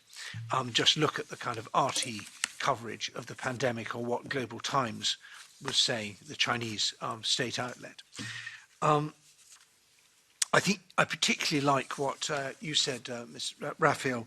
We need to think particularly about low information consumers. In other parts of public life, we worry about the most vulnerable bottom fifth of the population, the worst housed, the ones with the worst health, the ones with the worst life chances, and so on. Well, we should worry about the ones who get the worst information as well, and pay particular attention. I'm not really worried about people who can afford to read The Economist and the FT and the New York Times and then compare the three of them. I'm worried about people who don't have money to buy good information and are perhaps not equipped through the education they've had and the life they lead to make good sense of the information they do receive. I'll stop there. Thank you very much. And now I have the last questions for our two experts. And I start with Mr. Divasi. Merci, Madame la Présidente. Alors, j'avoue que... Thank you, Chair. I have to admit that this topic is pretty incredible. We're talking about disinformation, and you actually wrote about this in your report, and I really liked this. You mentioned that we need to trust institutions, and there's a demand for transparency from the citizens. And this is a very important element. There were many reports that show that institutions weren't completely coherent. To give the example of France, we were told first that masks were useless, then we had to wear masks. And within people, this also fosters a sense of distrust. And when there's distrust, people start looking for something they can trust. And something else that's very important is credibility. We had experts who were doctors or researchers, and they had links with pharmaceutical labs. And this adds fuel to the fire of distrust. I'll give you a few examples. When we saw the Twitter files, because now the Twitter has a new owner, and Elon Musk wanted to put everything out on the table, and he published files that show that certain labs and certain governments were pushing to eliminate tweets which were asking about free access to COVID technology so that vaccines could be common, could be more easily accessed, or development of vaccines in developing economies. These were removed. When there were critiques of pharmaceutical labs, those were removed. When there were critiques about labs, well, I'm a biological researcher, so I know about research, and I had my own critiques. And this actually comes up in the Twitter files, that these types of criticisms were removed. So doctors, nurses, common people asked questions, and they were placed in a box of conspiracy theorists. There was no debate. You're talking about disinformation always going in one way, talking about Chinese people, Russians. But there were people who were asking questions, and they weren't allowed to ask those questions. And this was a huge problem. This actually was a principal problem during the COVID crisis, and I was hoping that you'd make some concrete proposals. We shouldn't just include experts, but normal people who can ask their questions should also have a platform. You're not talking about this. The mainstream media have a platform, but media who asked questions weren't allowed to speak.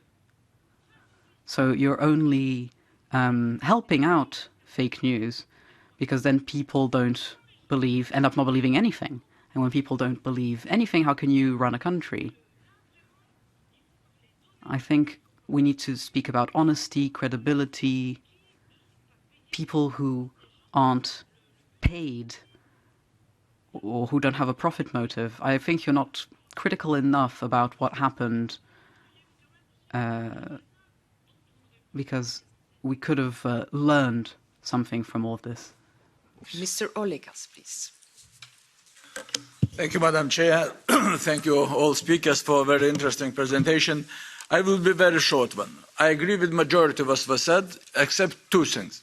One, that from my point of view, we medical professionals have some enough information how we should communicate with patients.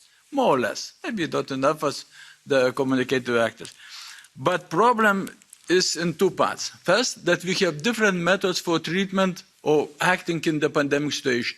In different European countries, it was some kind different activities, and we reached quite similar results. And this opening the possibilities for others to criticize different countries and use this as disinformation. But the most important is that we're facing the war from disinformation war from Russia, from China, another authoritarian regime, using the pandemic like the tool or instrument for that.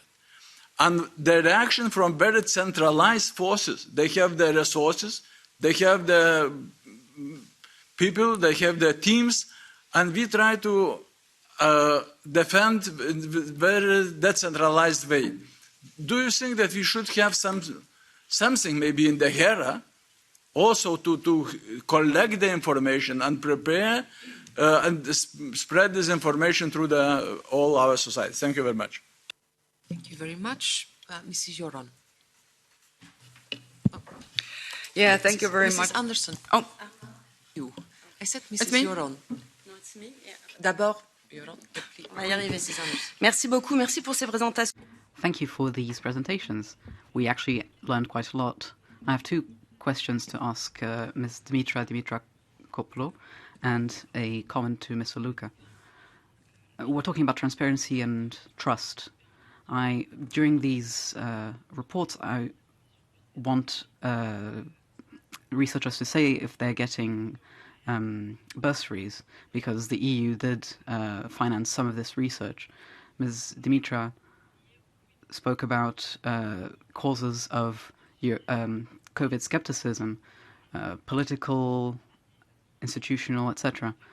But I think that the experience of people, if they did get COVID, or if they had side effects from the fourth vaccine, for example, I think this sort of thing does contribute to a lack of trust in institutions and even doctors.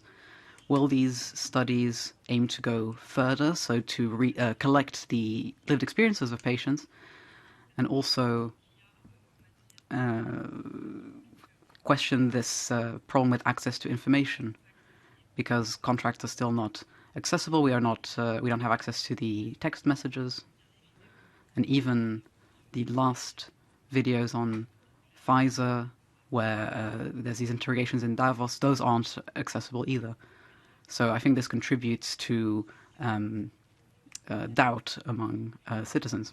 Mr. Luca, I was also researching disinformation. I read Noam Chomsky's book about manufacturing consent. And we had a book in France called The New Guard Dogs from Serge Halimi, who spoke about how to fabricate information and how to use it as a tool of war. We see China and Russia using these tools. Is the European Union not also using them in some way? Because during 3 years, we did have to deal with a lot of measures limiting our freedom. Some doctors, for example, were suspended in France and they had to change their job. We couldn't go to the cinema from one day to the next, for example. There's a hunt on doctors in France. If they prescribed certain treatments, they were called to task on that. So this code of disinformation created by the EU, didn't that also work as propaganda? Didn't it also remove from us our right of choosing and of speech? Now you only have 1 minute. I leave you to 2 minutes, no problem, but don't go over the 2 minutes, please. Mrs. Anderson. Yeah, thank you very much for your very interesting presentation today. And I will have to say I'm quite speechless from what I've heard today. Mr. Glucksmann, you said in the beginning, you said we should allow people to form their own opinion. My question is this: how will people be able to form their own opinion if everything, any differing opinion, they are carefully shielded from social media being censored? I mean, I'm pretty sure you know about all of this. Professor Dimitrakopoulou, you let us listen to an audio, and I truly believe what we heard in that audio, it truly reflects on how people feel about this issue. I just have a feeling, rather than acknowledging that governments did violate fundamental rights, that governments did undermine democracy, that governments did silence differing opinions, I get the feeling you will use this to educate governments on how to better manipulate people the next time to get them to do what they want them to do, pretty much frame them into compliance. My takeaway from today is really this. You do not see citizens as responsible decision makers. You see citizens as stupid, naughty, irresponsible children, selfish on top of that need to be tricked into doing the right thing. And to be quite frank, I won't even bother to ask a question because I'm just sick and tired of having to listen to your desperate attempts to pass off as democracy and concern for public health what in reality is utter contempt for the people. And the people really deserve better than having to listen to something like this and fund it on top of it. Thank you. Thank you very much. I do want to repeat that we treat all our experts with respect. I said I do want to repeat that we treat all our experts and invités here with respect. Professor Dimitrakopoulou, please, you have the floor for your final answers, and then I come to Mr. Lucas. Thank you. Mrs. Rivasi used the example of face masks in the beginning of the pandemic as an example for people's lack of trust. And indeed, I have also heard myself this example being used as a reason for people not feeling trustful against all the other information that they received after that. I'd like to add a few comments about the elimination of tweets. This is an example that Mrs. Rivasi mentioned as a way to control what kind of information is posted. And what I would like to add is that these reductions are always reactive.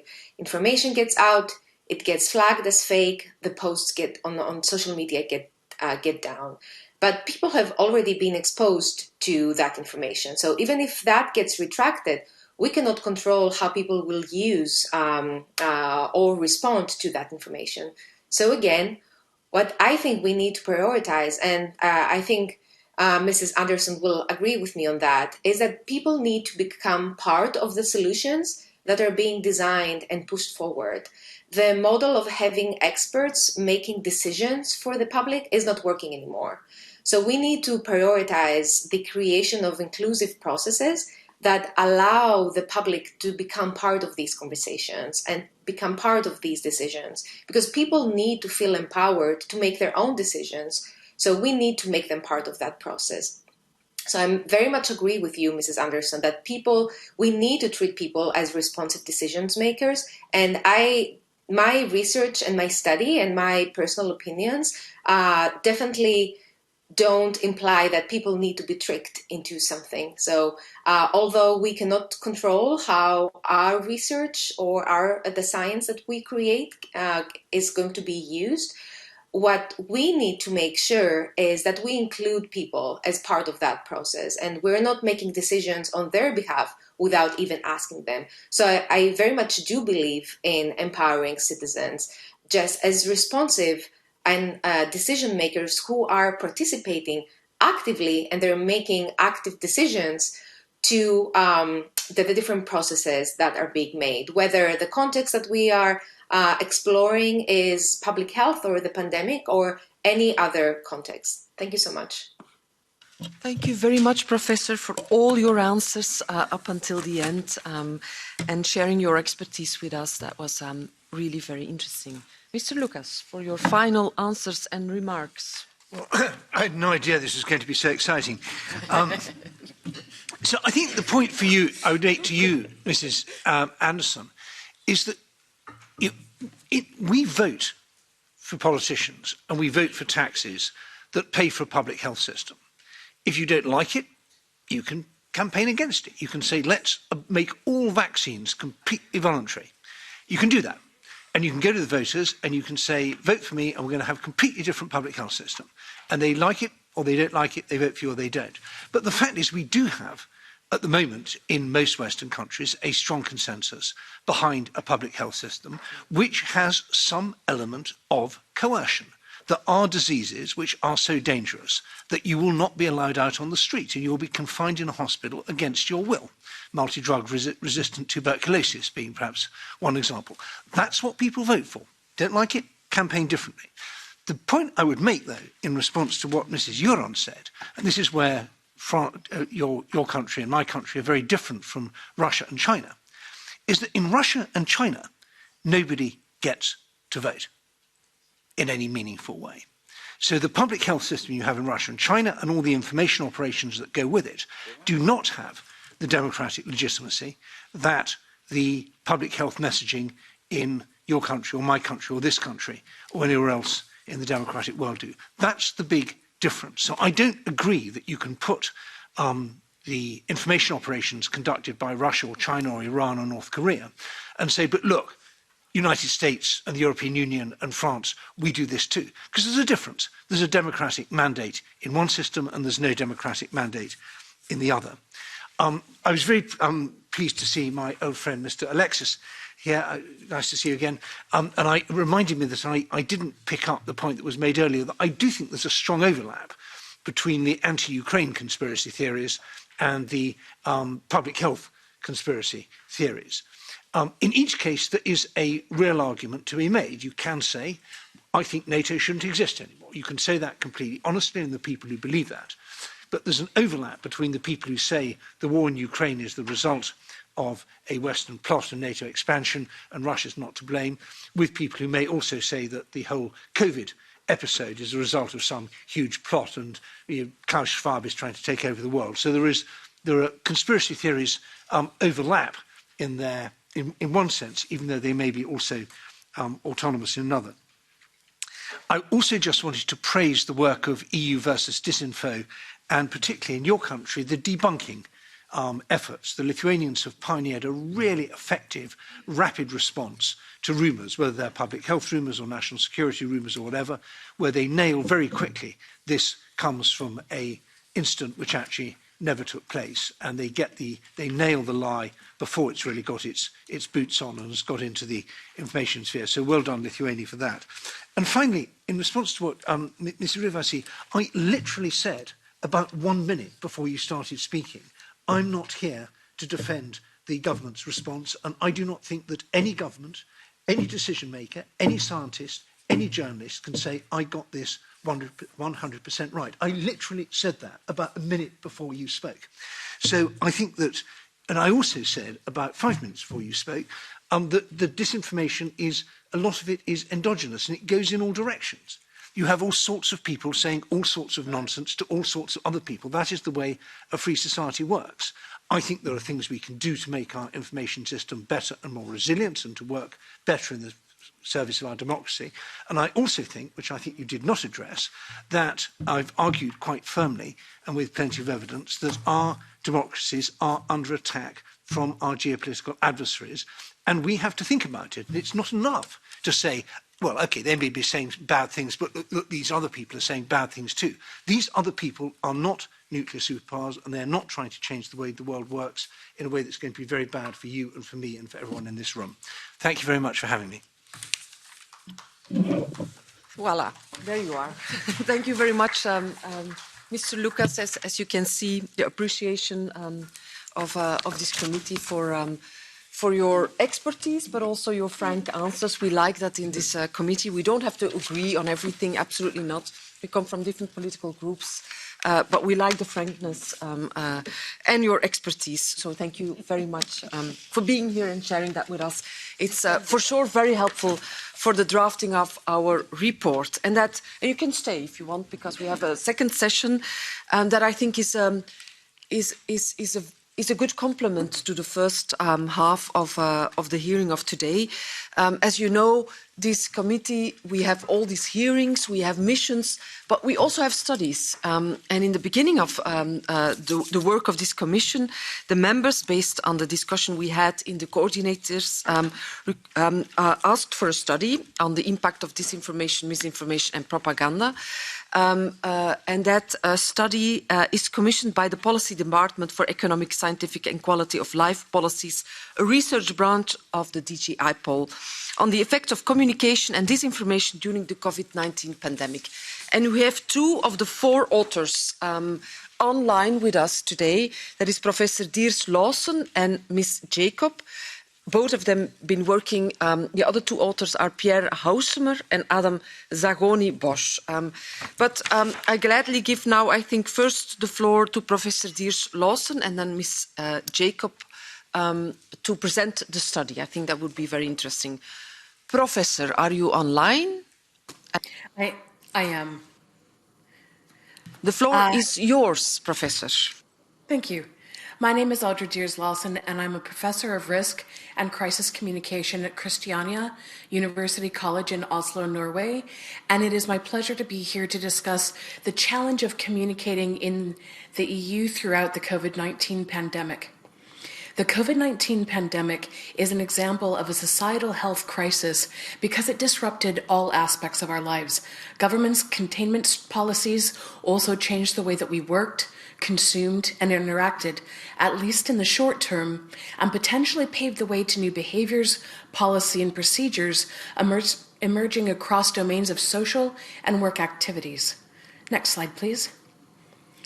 In this presentation, I will provide a summary of how we approach the analysis of key academic and professional research, and in so doing, I'll demonstrate the very clear pattern of effective and ineffective communication with citizens emerging across the countries. I'll also discuss a practical approach to building communication strategy during major health crises based on these best practices. Next slide, please. Because of the truly global nature of the COVID-19 pandemic, it has created a uniquely rich set of insights into major health crises. Accordingly, there has been an unprecedented amount of scientific and professional research published on it from around the world. This presentation summarizes 236 scientific publications and institutional reports related to communication in the COVID pandemic between 2020 and 2022, and including an exhaustive search for English language resources on the 11 countries included, 9 as countries of focus and 2 for countries of comparison. Next slide, please. This figure summarizes the 6 best practices for communicating during the pandemic identified by scholars and practitioners. These best practices align with the WHO's framework for risk communication and community engagement. They also demonstrate transferable lessons for future health crises and disasters. So let's briefly talk about the highlights from some of these lessons learned. First, effective pandemic communication strategies should focus on explaining to citizens what self-protective behaviors should be taken and why within each country's national context. Second, research suggests that in the pandemic and in other major health crises, government should adopt a positive tone, supporting citizen confidence in taking action, communicating engagement, and also being responsive, because defensive messages are simply less effective. Third, there is an overall citizen preference for transparency and a constructive management of fear and anxiety. Fourth, in addition, two-way communication or citizen engagement was crucial in the different countries' relative communication success. This means that governments must also listen and respond to their citizens' communication needs.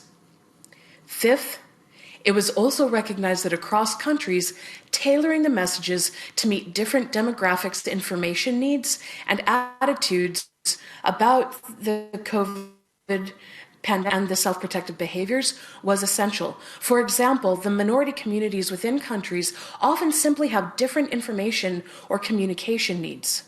Sixth, finally, regardless of the relative success in managing the pandemic, trust in the communicating institutions is central, if not the central feature of communicating success.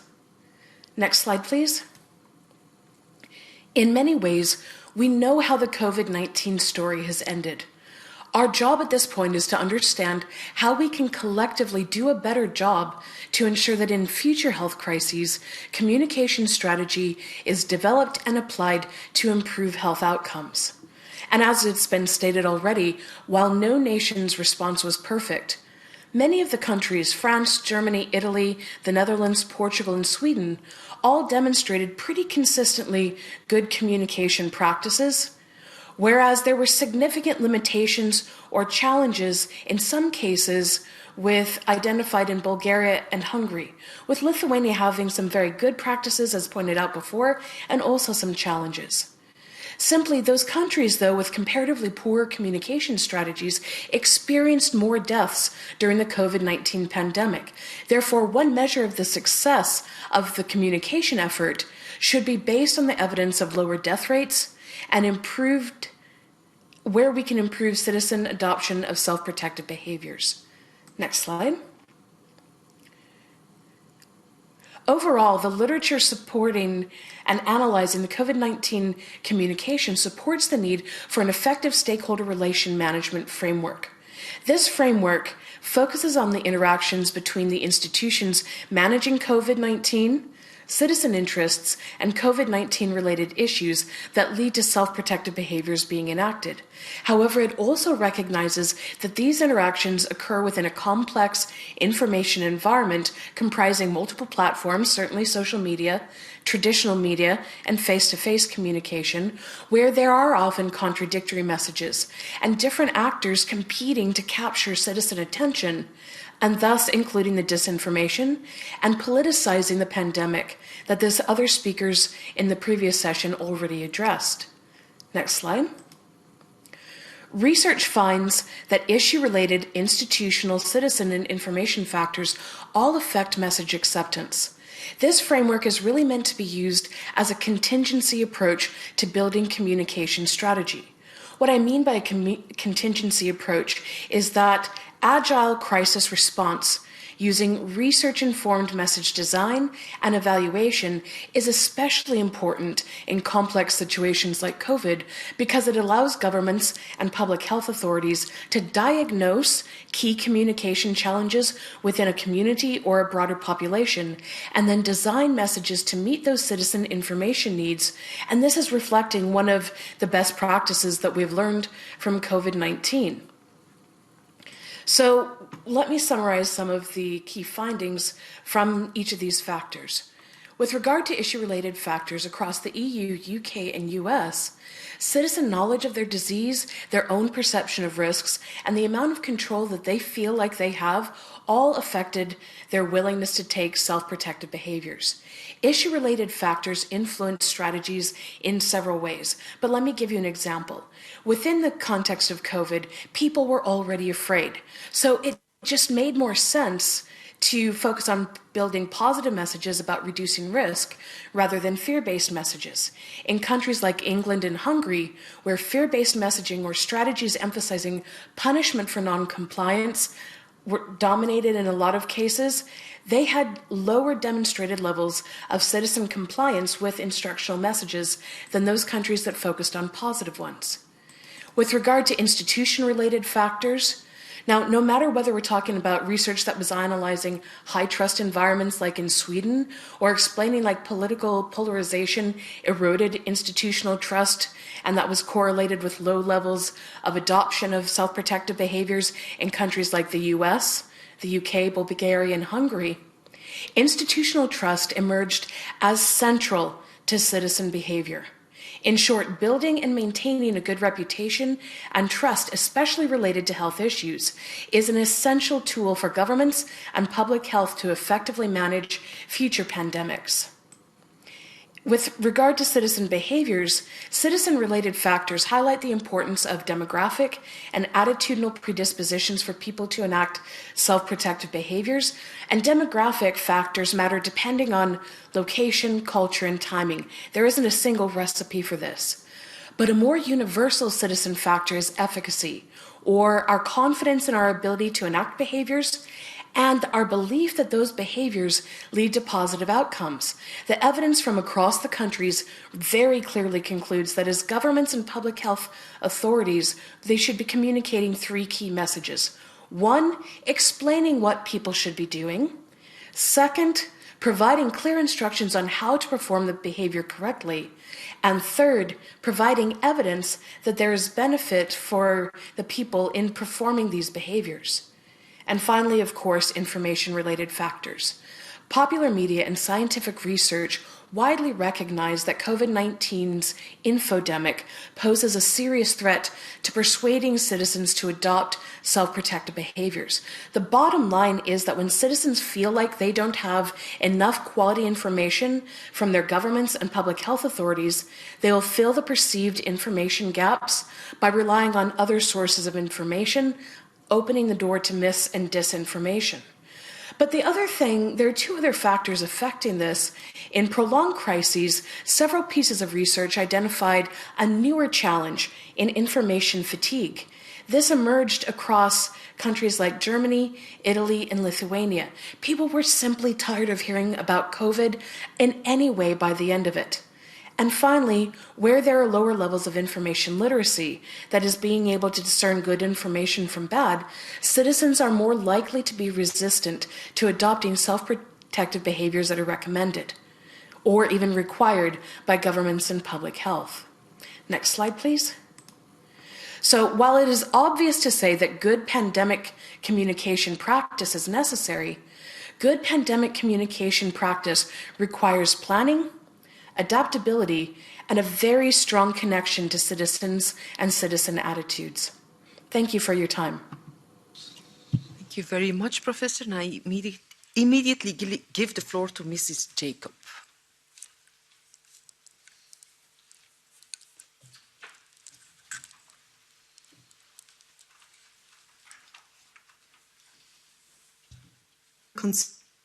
Oh, we don't have any sound.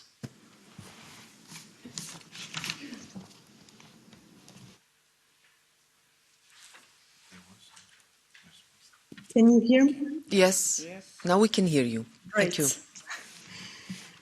Good afternoon. My name is Cécile Jacob. I'm a senior consultant at VVA Brussels, and it's my pleasure to present the second component of this study, focused on misinformation and disinformation practices related to COVID-19 and their countermeasures in the EU.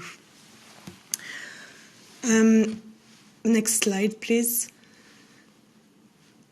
So I will first recall the methods we used for this study to analyze disinformation and misinformation practices, and then I will walk you through the different practices, the key themes of COVID disinformation we analyzed. We also discussed about third countries' interference in disinformation across the EU, to conclude on countermeasures and ways to improve these countermeasures. Next slides, please. So for this study, we also analyzed a number of scientific publications and reports. And for this section, we focused on 9 EU member states, which are listed here. Next slide, please. First of all, I would like to give you an overview of the concept of disinformation and misinformation that we describe in our study. A first finding of our study is that there is no shared definition on disinformation, although common aspects of defining these two concepts exist. For example, the ERGA's approach to disinformation combines the following elements, so the existence of false or misleading information, the intention to cause harm or gain profit, and it often works with the assistance of well-funded and automated technology. Overall, unlike misinformation, disinformation is characterized by the presence of a deliberate intention to cause harm. Moving to the next slide. desk research indicated that there are 7 types of disinformation, misinformation practices that you can see on the screen.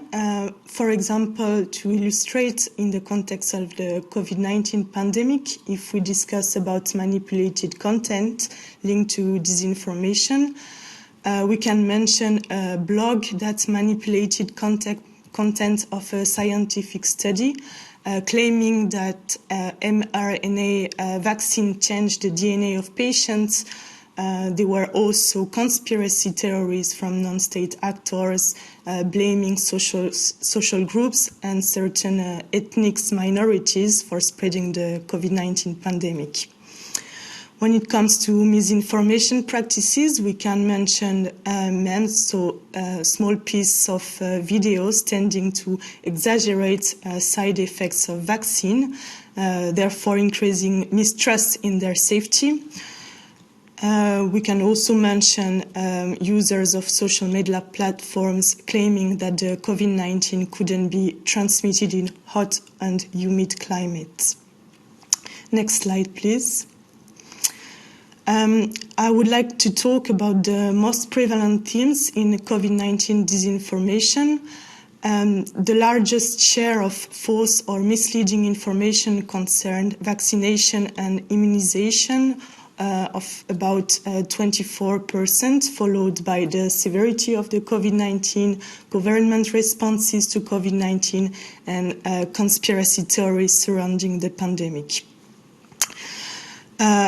In this study, we found that the spread of such disinformation and misinformation practices had an impact on public opinion.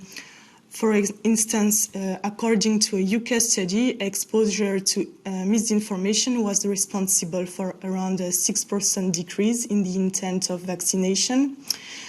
Another study found that these practices gave rise to uncooperative behavior among the general population, therefore undermining compliance with the emergency measures.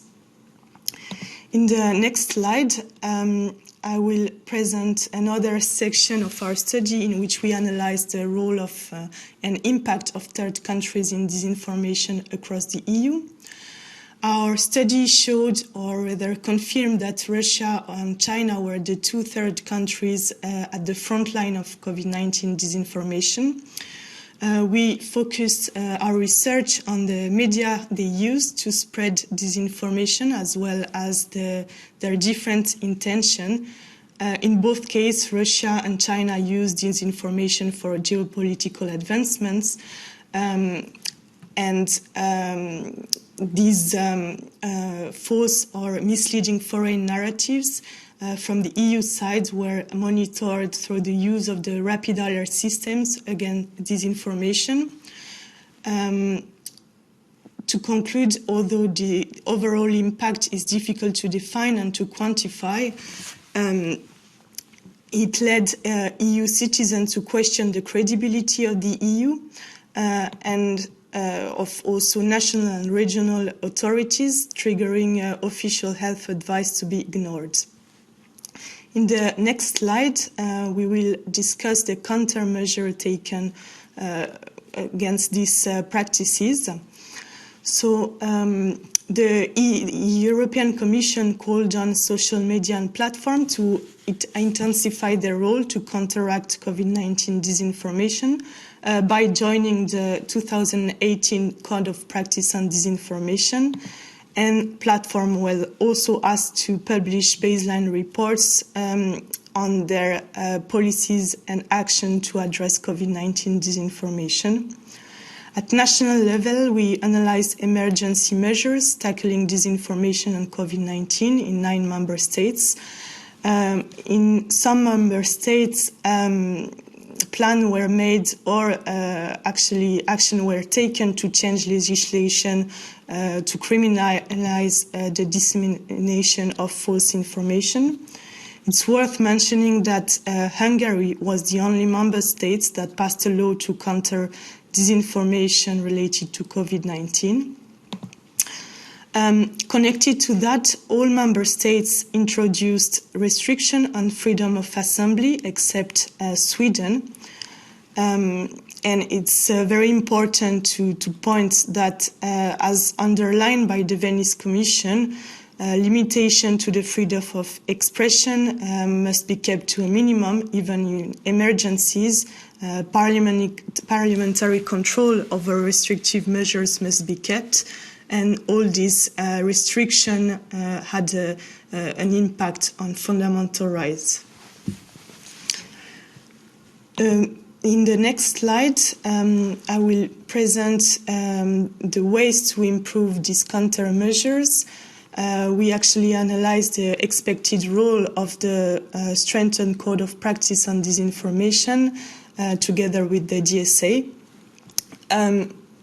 As seen in this pandemic, social media and platforms were a key channel for spreading disinformation surrounding COVID-19, and it further revealed the shortcoming of the 2018 Code of Practice on Disinformation. This led 34 signatories to ratify the strengthened Code of Practice on Disinformation in June of this year, which follows a co-regulatory framework interlinked with the DSA and aims to address the shortcoming identified in the previous code and further revealed with the pandemic. Beyond the EU code and the DSA, we recommend in our study multi-stakeholder cooperation and further coordination on common transparency reporting, especially from the platform side, as well as further international cooperation between third countries and international organizations. Thank you very much for your attention. Thank you very much to both speakers, and I immediately go to the political groups for questions. Mr. Kimporopoulos, please. Yes, thank you, Madam Chair. And I would like to thank also the dear speakers for the very comprehensive study. Countering disinformation and misinformation amidst an information overload was a major test for our institutions. Disinformation spread by foreign state-sponsored campaigns aimed at affect our country's responses to the pandemic.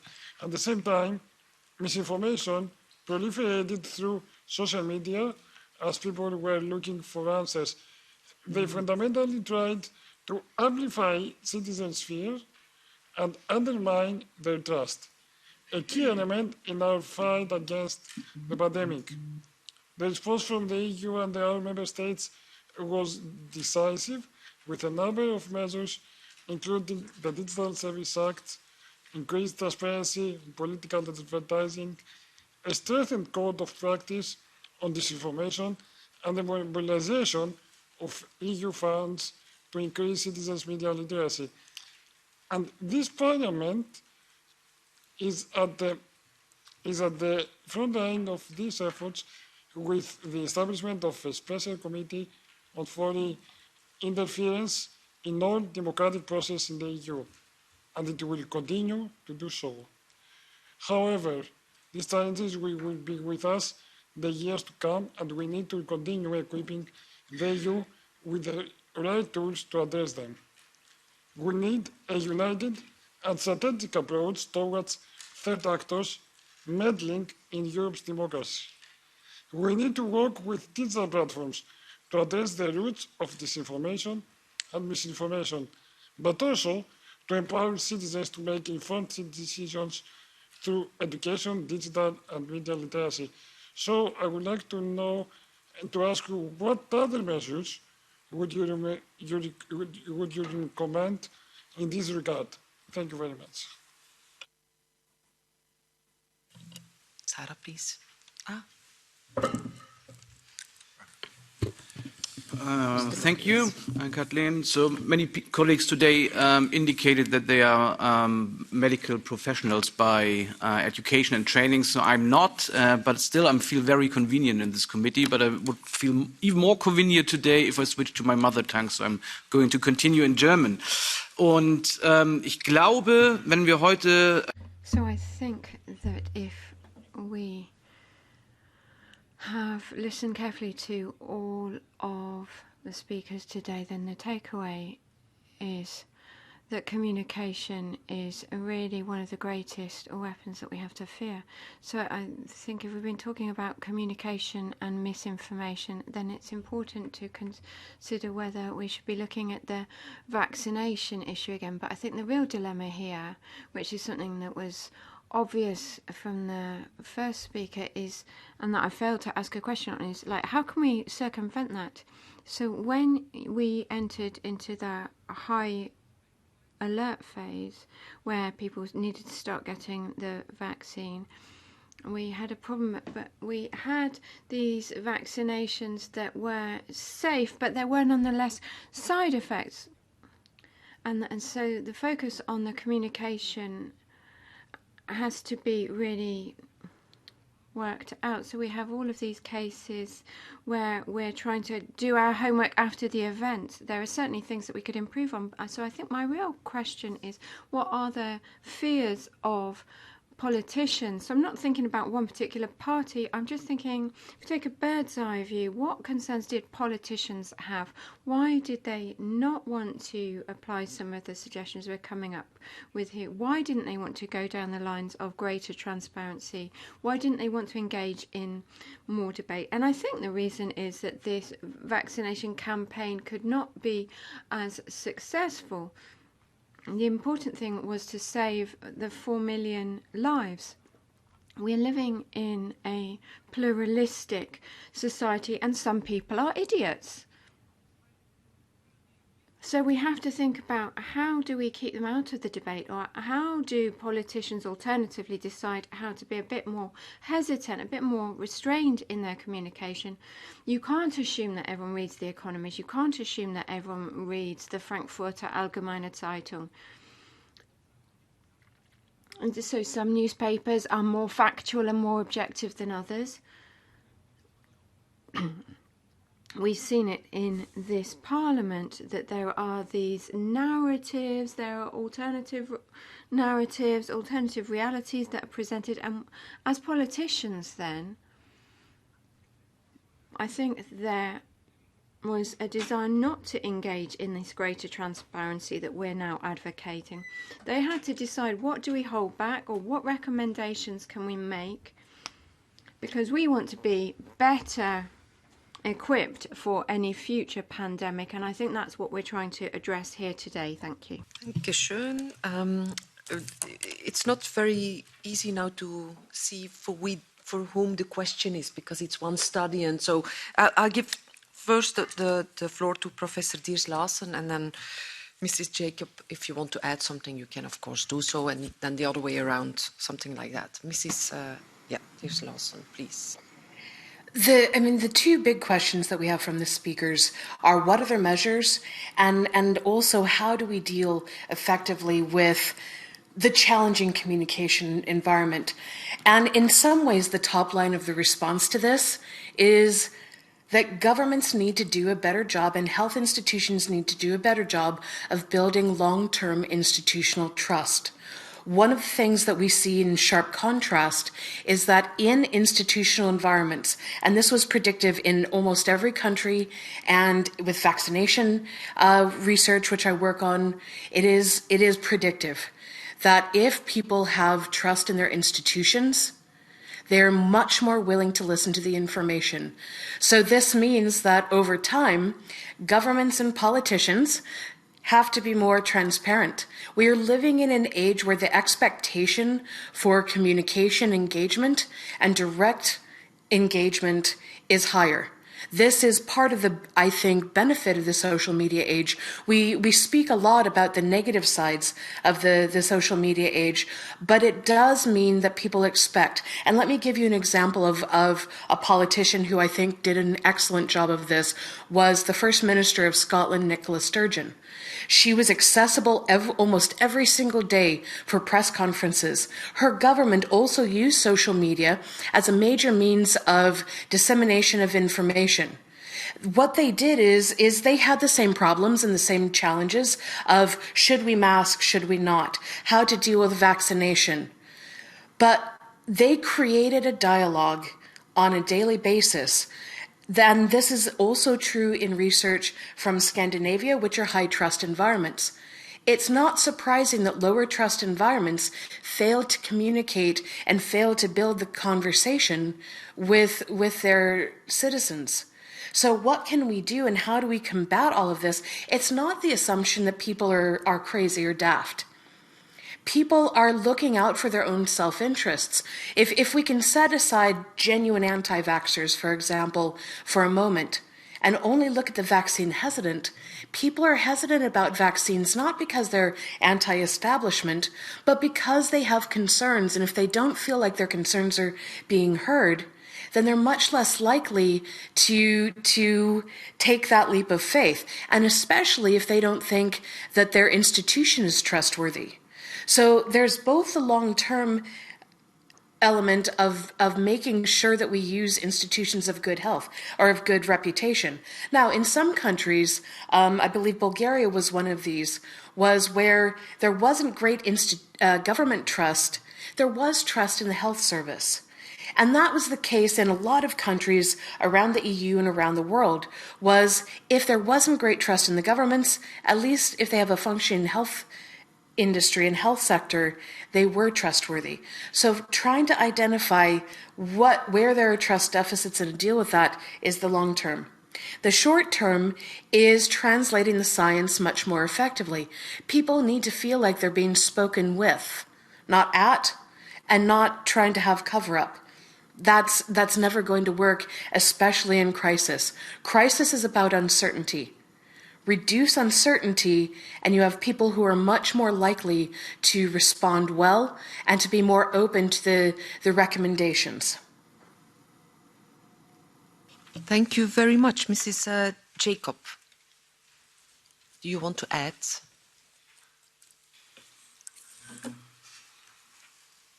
No, you're muted again, Mrs. Jacob.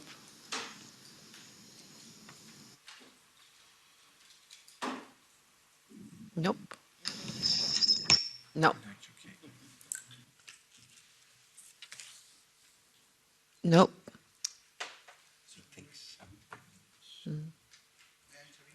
Yes, please. Ms. Jacob, if the line on the speak button is red, that means that we can hear you. So I will do it now for you. Now it turned red, it means that we can hear you. Thank you. Perfect. So I think my colleague responded very comprehensively to the question from the audience, so I don't have anything else to add. We'll come back to you later then. Mrs. Trillet-Lenoir. Merci beaucoup. Yes, thank you very much. I also wanted to echo the congratulations and thanks that my colleagues have already mentioned for the study and the very concrete nature and comparative nature of the work you've done. The first question I wanted to raise with you was to find out whether you saw any kind of correlation between the combat against disinformation in some member states and the rate of vaccination. You've gone that step further, actually. You've shown correlation between policies to combat disinformation and misinformation and death rates from COVID. So I think that you've reached that public health requirement there. So my secondary observation and questions, which are no less important, relate to the fear of police. In countries where disinformation has been penalised, have you seen better rates of vaccination? And then fast checking. I wonder whether in countries or situations where fast checking is activated and present, have you seen a greater impact of anti-disinformation policies? Thank you. Thank you. Merci. Yes, thank you. I had a question to ask you. I want to know whether in the world of disinformation and misinformation, state lies, where are we at? I'm going to give you the example that happened in Germany, where there was an inquiry carried out by the Die Welt newspaper that showed that the Home Affairs Minister had used in their communications on COVID messages and figures which were alarmist to sow fear and about lockdown and encourage people to participate in lockdown. So what did they do? They reached out to researchers to get the worst case scenario. So they played about with the death rate figures from COVID, tinkered with those, and said if the government didn't take action, then 70% of the population could be infected, there could be millions of deaths, and they went on repeating that. And that happened in March and April 2020.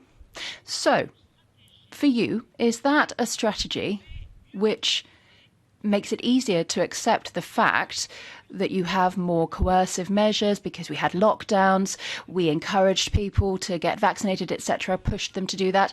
I think that we're talking about disinformation, but who's done what at what level? So it was very criticised, and I wanted to know your opinion on that. Thank you. Merci. Thank you. Today, this COVID committee is tasked with debating on disinformation, but no social media representative wanted to come and speak to us, and I'd like to thank the Secretary of State that wanted to come and speak. So disinformation, misinformation, what is it? It's an old communication technique which tricks public opinion to protect private interests or otherwise and influence public opinion. Now, for a number of years, the Commission has been funding different studies into disinformation and come up with a package in this too. But these studies have stopped any kind of debate, any kind of questioning, any kind of opinions on these mandatory experimental approaches. Some examples. We had Mrs. Small here who said that vaccines had not been tested in terms of their capacity to stop the transmission of the virus before they were launched on the market. Is that disinformation? Twitter file. This has been about the moderation policy for content and social networks. When it comes to COVID, is that disinformation or misinformation? Bill Gates' video said that anti-COVID vaccines are not effective against all variants and they don't stop you from catching COVID. Is that disinformation? A Veritas or video where a Pfizer representative said that COVID would be a scourge for a long time and we were going to take mutations. So why don't we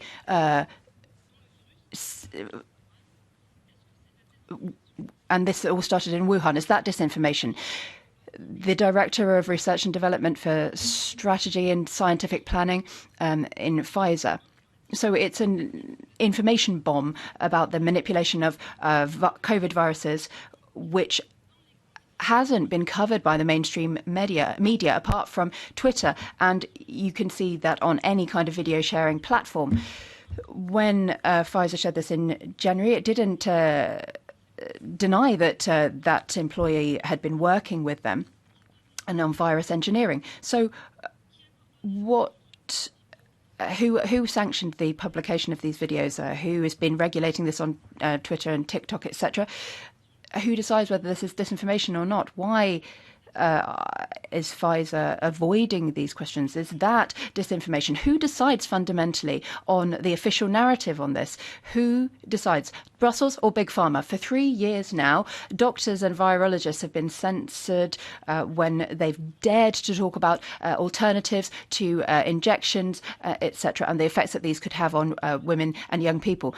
So the victims of the side effects are total thousands and thousands of people. So when we're talking about disinformation, I think that using this tool for our own propaganda, their own propaganda, is of service to Big Pharma. Yes, you had 3 minutes. Okay, I don't know whether the authors of this excellent study are able to sort of make a yes or no on disinformation. So I will start with Mrs. Jacob, and please answer what you can answer of the questions. Mrs. Jacob. Thank you. So although we didn't analyze whether the member states in which legislation was passed to criminalize disinformation had an impact on the vaccination rate, we can say for sure that any legislation that try to regulate disinformation in very vague and unspecific language can also restrict access to information and prevent citizens from formulating their own opinions. So this could suggest that the vaccination rate wouldn't be higher in this case.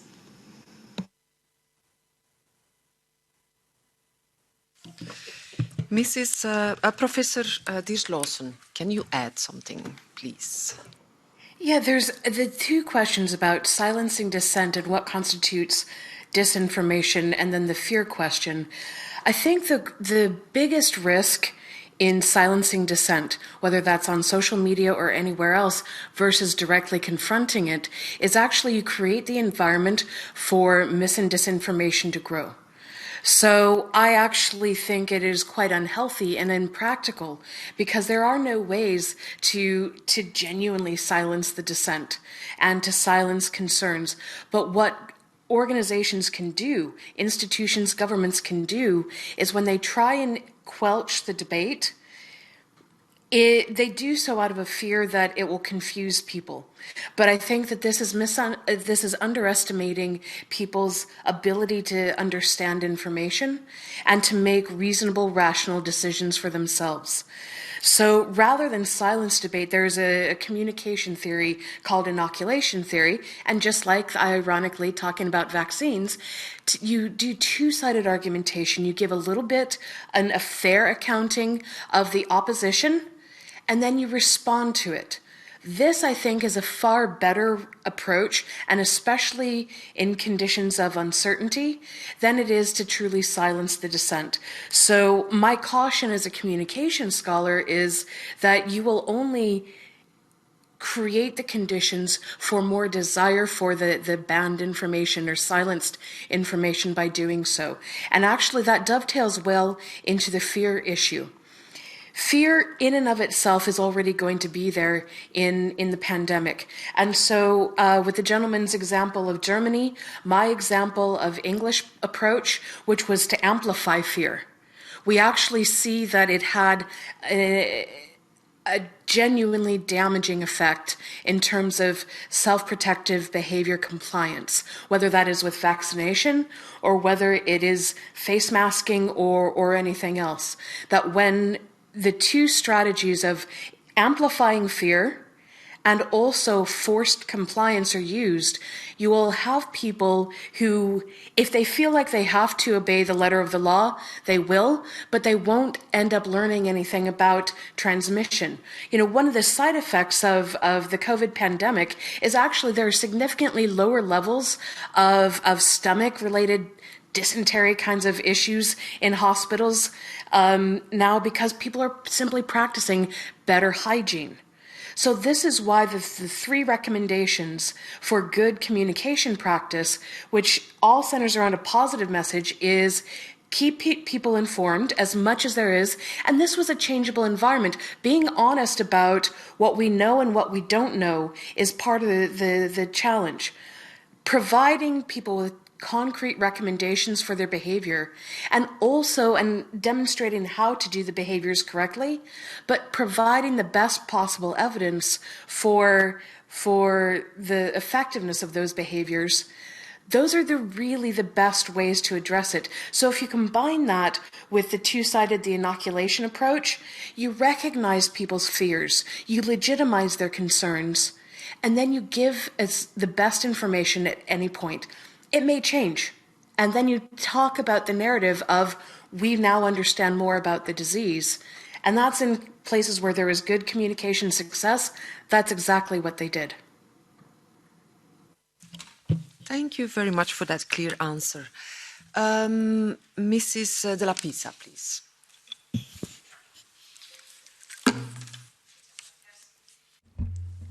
Thank you. Could we have a microphone, please?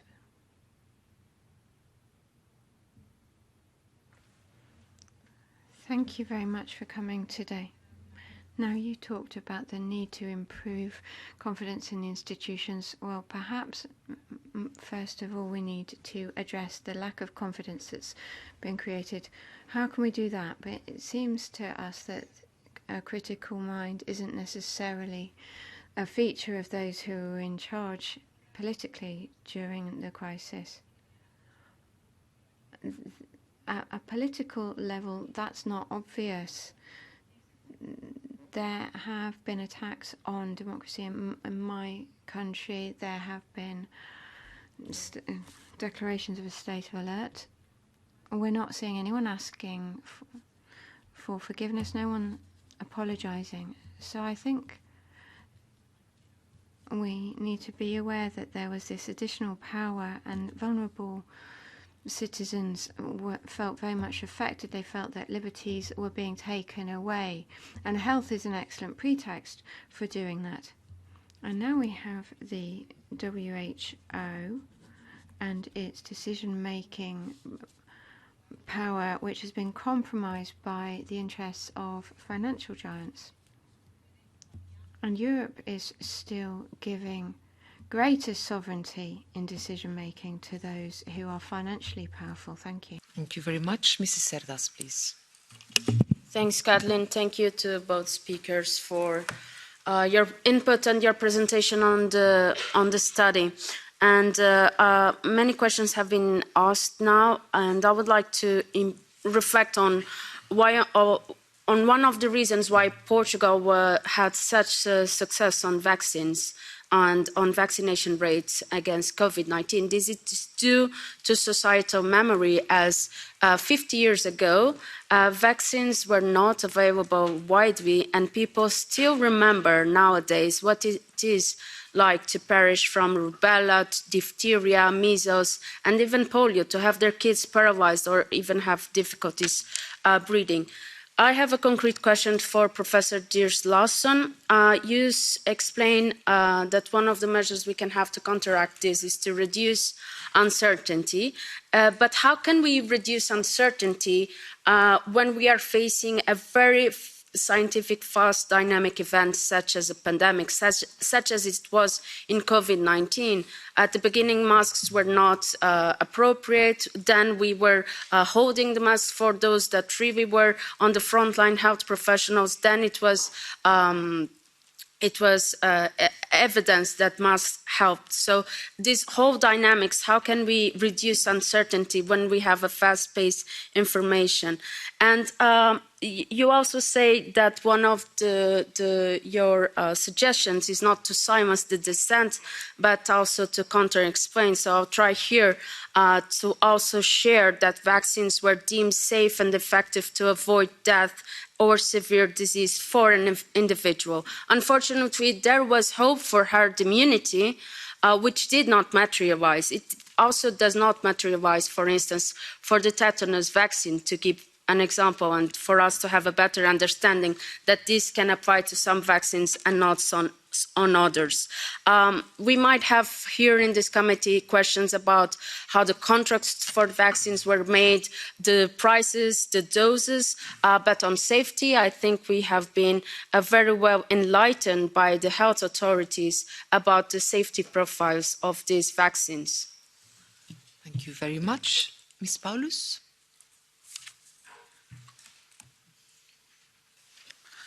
Thank you, Kathleen, and thank you for being here and for presenting us the study. As my colleagues have already elaborated on a lot of things, I would like to learn whether in your study you have also looked at the problem of false balance, because that is the other side of leaving an open space for differing opinions, for uncomfortable questions, for doubts, for critical interventions, because I know that the media love to have one person from each side. But unfortunately, if you have like 100 people who say the vaccines work and one person who says it doesn't, then it might not be the best idea to have them both in the same show and presenting it at a 50-50 as a 50-50 issue. Therefore, I would like to know, did you also look at this in your study? Thanks. Thank you very much. And finally, Mrs. Anderson. I don't have anybody else on my list. Mrs. Anderson, please. Yes, thank you very much for this very interesting study. And I'm really glad that I'm actually here and listening to you, because I will have to tell you this study comes across as something entirely different than what you probably intended with the study. I would just like to point out on page 21 under number 3, you write, provide evidence that there is benefit. So you're asking the governments to provide benefit, that there is evidence that there is benefit to what they want the people to do. But see, that is exactly the problem. They did not provide any evidence. They immediately went on with threatening people, publicly shaming them, ostracizing them, threatening them they would have to pay for their treatment themselves, and all of these things. And then I found it interesting that on page 20, you did mention countries that used fear-based messaging or emphasized punishment for non-compliance had lower levels of compliance. And I do get from that, and from what I heard here today, that you do not agree with tactics like that. But yet, on page 18, you talk about, or pretty much praise Germany for having had good communication practices. And I really wonder, and any German reading this study, they will take it just adds insult to injury. Did you not know what the German government did with the people? Did you not know that they ostracized them, publicly shamed them? They told them you would no longer have a job if you don't get vaccinated. They told them you will have to pay for your treatment yourself if you don't get vaccinated. I mean, how can you write that in your study? And I do see that you had good intentions. So my question is, what actually was the goal of that study? And are you at all concerned about that your study contributes to the government's knowledge to more effectively undermine democracy and more effectively violate fundamental rights? Thank you. That concludes all the questions that we have from our committee. Professor Diers-Lawson, can I give you the floor, please? Sure, and let me frame the overall response is that when we're talking about good and bad examples of communication, and Ms. Anderson is right to point out that my general recommendation is that negative messaging is not particularly effective. However, I would point her to page 17, where we clarify, based on the research that had been done, Germany's particular strengths were the digitization of information and cohesive instructive communication.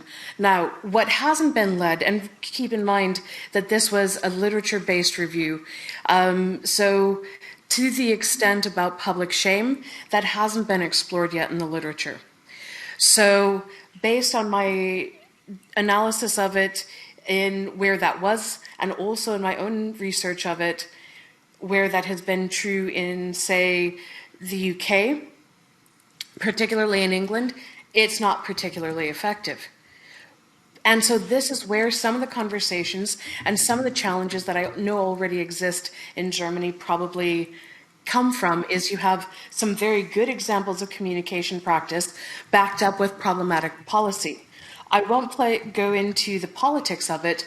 The intention of this study was to summarize and reflect on what has been empirically demonstrated to be useful and unuseful. And so in that case, when we look at some of the other questions and comments, the question about false balance, while this particular study did not look at the journalism, I would generally concur with the lady's response was that indeed false balance isn't helpful. Because it creates the illusion that all sides are equal and it gives equal airtime without a critical response. And in some ways, the media's love of false balance, I think, does create additional problems in terms of how do you present information in a way that is both fair and also in a way that acknowledges where there are strengths and where there are weaknesses. And that is, in fact, what we've tried to do. So when we come to some of the strengths of countries, when we look at digitization, or in Portugal's case, certainly institutional history is probably a good accounting, but what the other things that they did that were particularly strong were cross-platform and instructive communication. And I think that I hope that this is what has come across quite clearly in that portion, is that the best communication strategies focus on the positive ones. And whether the politicians are the best suited for presenting the information, or whether it's public health that is best suited at presenting the information, what's absolutely essential is that it is done in a way that deals with the best information at a time. So yes, the uncertainty is going to be there in a fast-moving health crisis, and especially in something like COVID, for example, where we didn't know what was going on at a lot of different points. So I would go back to the example of the First Minister of Scotland, who maintained the daily communication effort to narrate and explain what was changing, why it was changing it, and then bring in health experts to very directly say, here's why our thinking on this has changed. People will be willing to go with it if they feel that they're being communicated with honestly and as adults. And for the democratization of issues, this is where many countries fell down. As I said at the beginning, no country got it absolutely right. There are things that we can learn and replicate, and there are things that we should avoid. And so we should avoid negativity, fear, compliance where possible, and we should emphasize self-efficacy and strength of response. Thank you very much. Mrs. Jacob, do you want to add something, or? No, thank you. My colleague answered very precisely. Okay, she does, doesn't she? Can I thank both authors and speakers. I think it was excellent, and I invite all of us to have a close look to the study as well as for other studies that we shoot. And I'm not going to make conclusions. That's almost always impossible. But there is some similarity. Well, there's a lot of similarity between the first part and the second part. And I think they were very good in keeping a balance. But both Mr. Lucas as Mrs. Audra Diers-Lawson said something that is extremely important for us. This is not a committee that will judge the different measures that has been taken by national governments, and nobody is 100% right, because this pandemic, it all happened to us, and it was doing by learning, and it's our task to do the lessons learned, and that goes for misinformation and disinformation as well. So thank you very much to everybody who participated in this afternoon's hearing. Again, very important things that we've learned that we will put in our report. That are the lessons learned to be more prepared for the next pandemic at the European level. Let that be the main task of this committee. Thank you very much, and I see you all tomorrow, 9 o'clock. Thank you very much. Have a nice evening.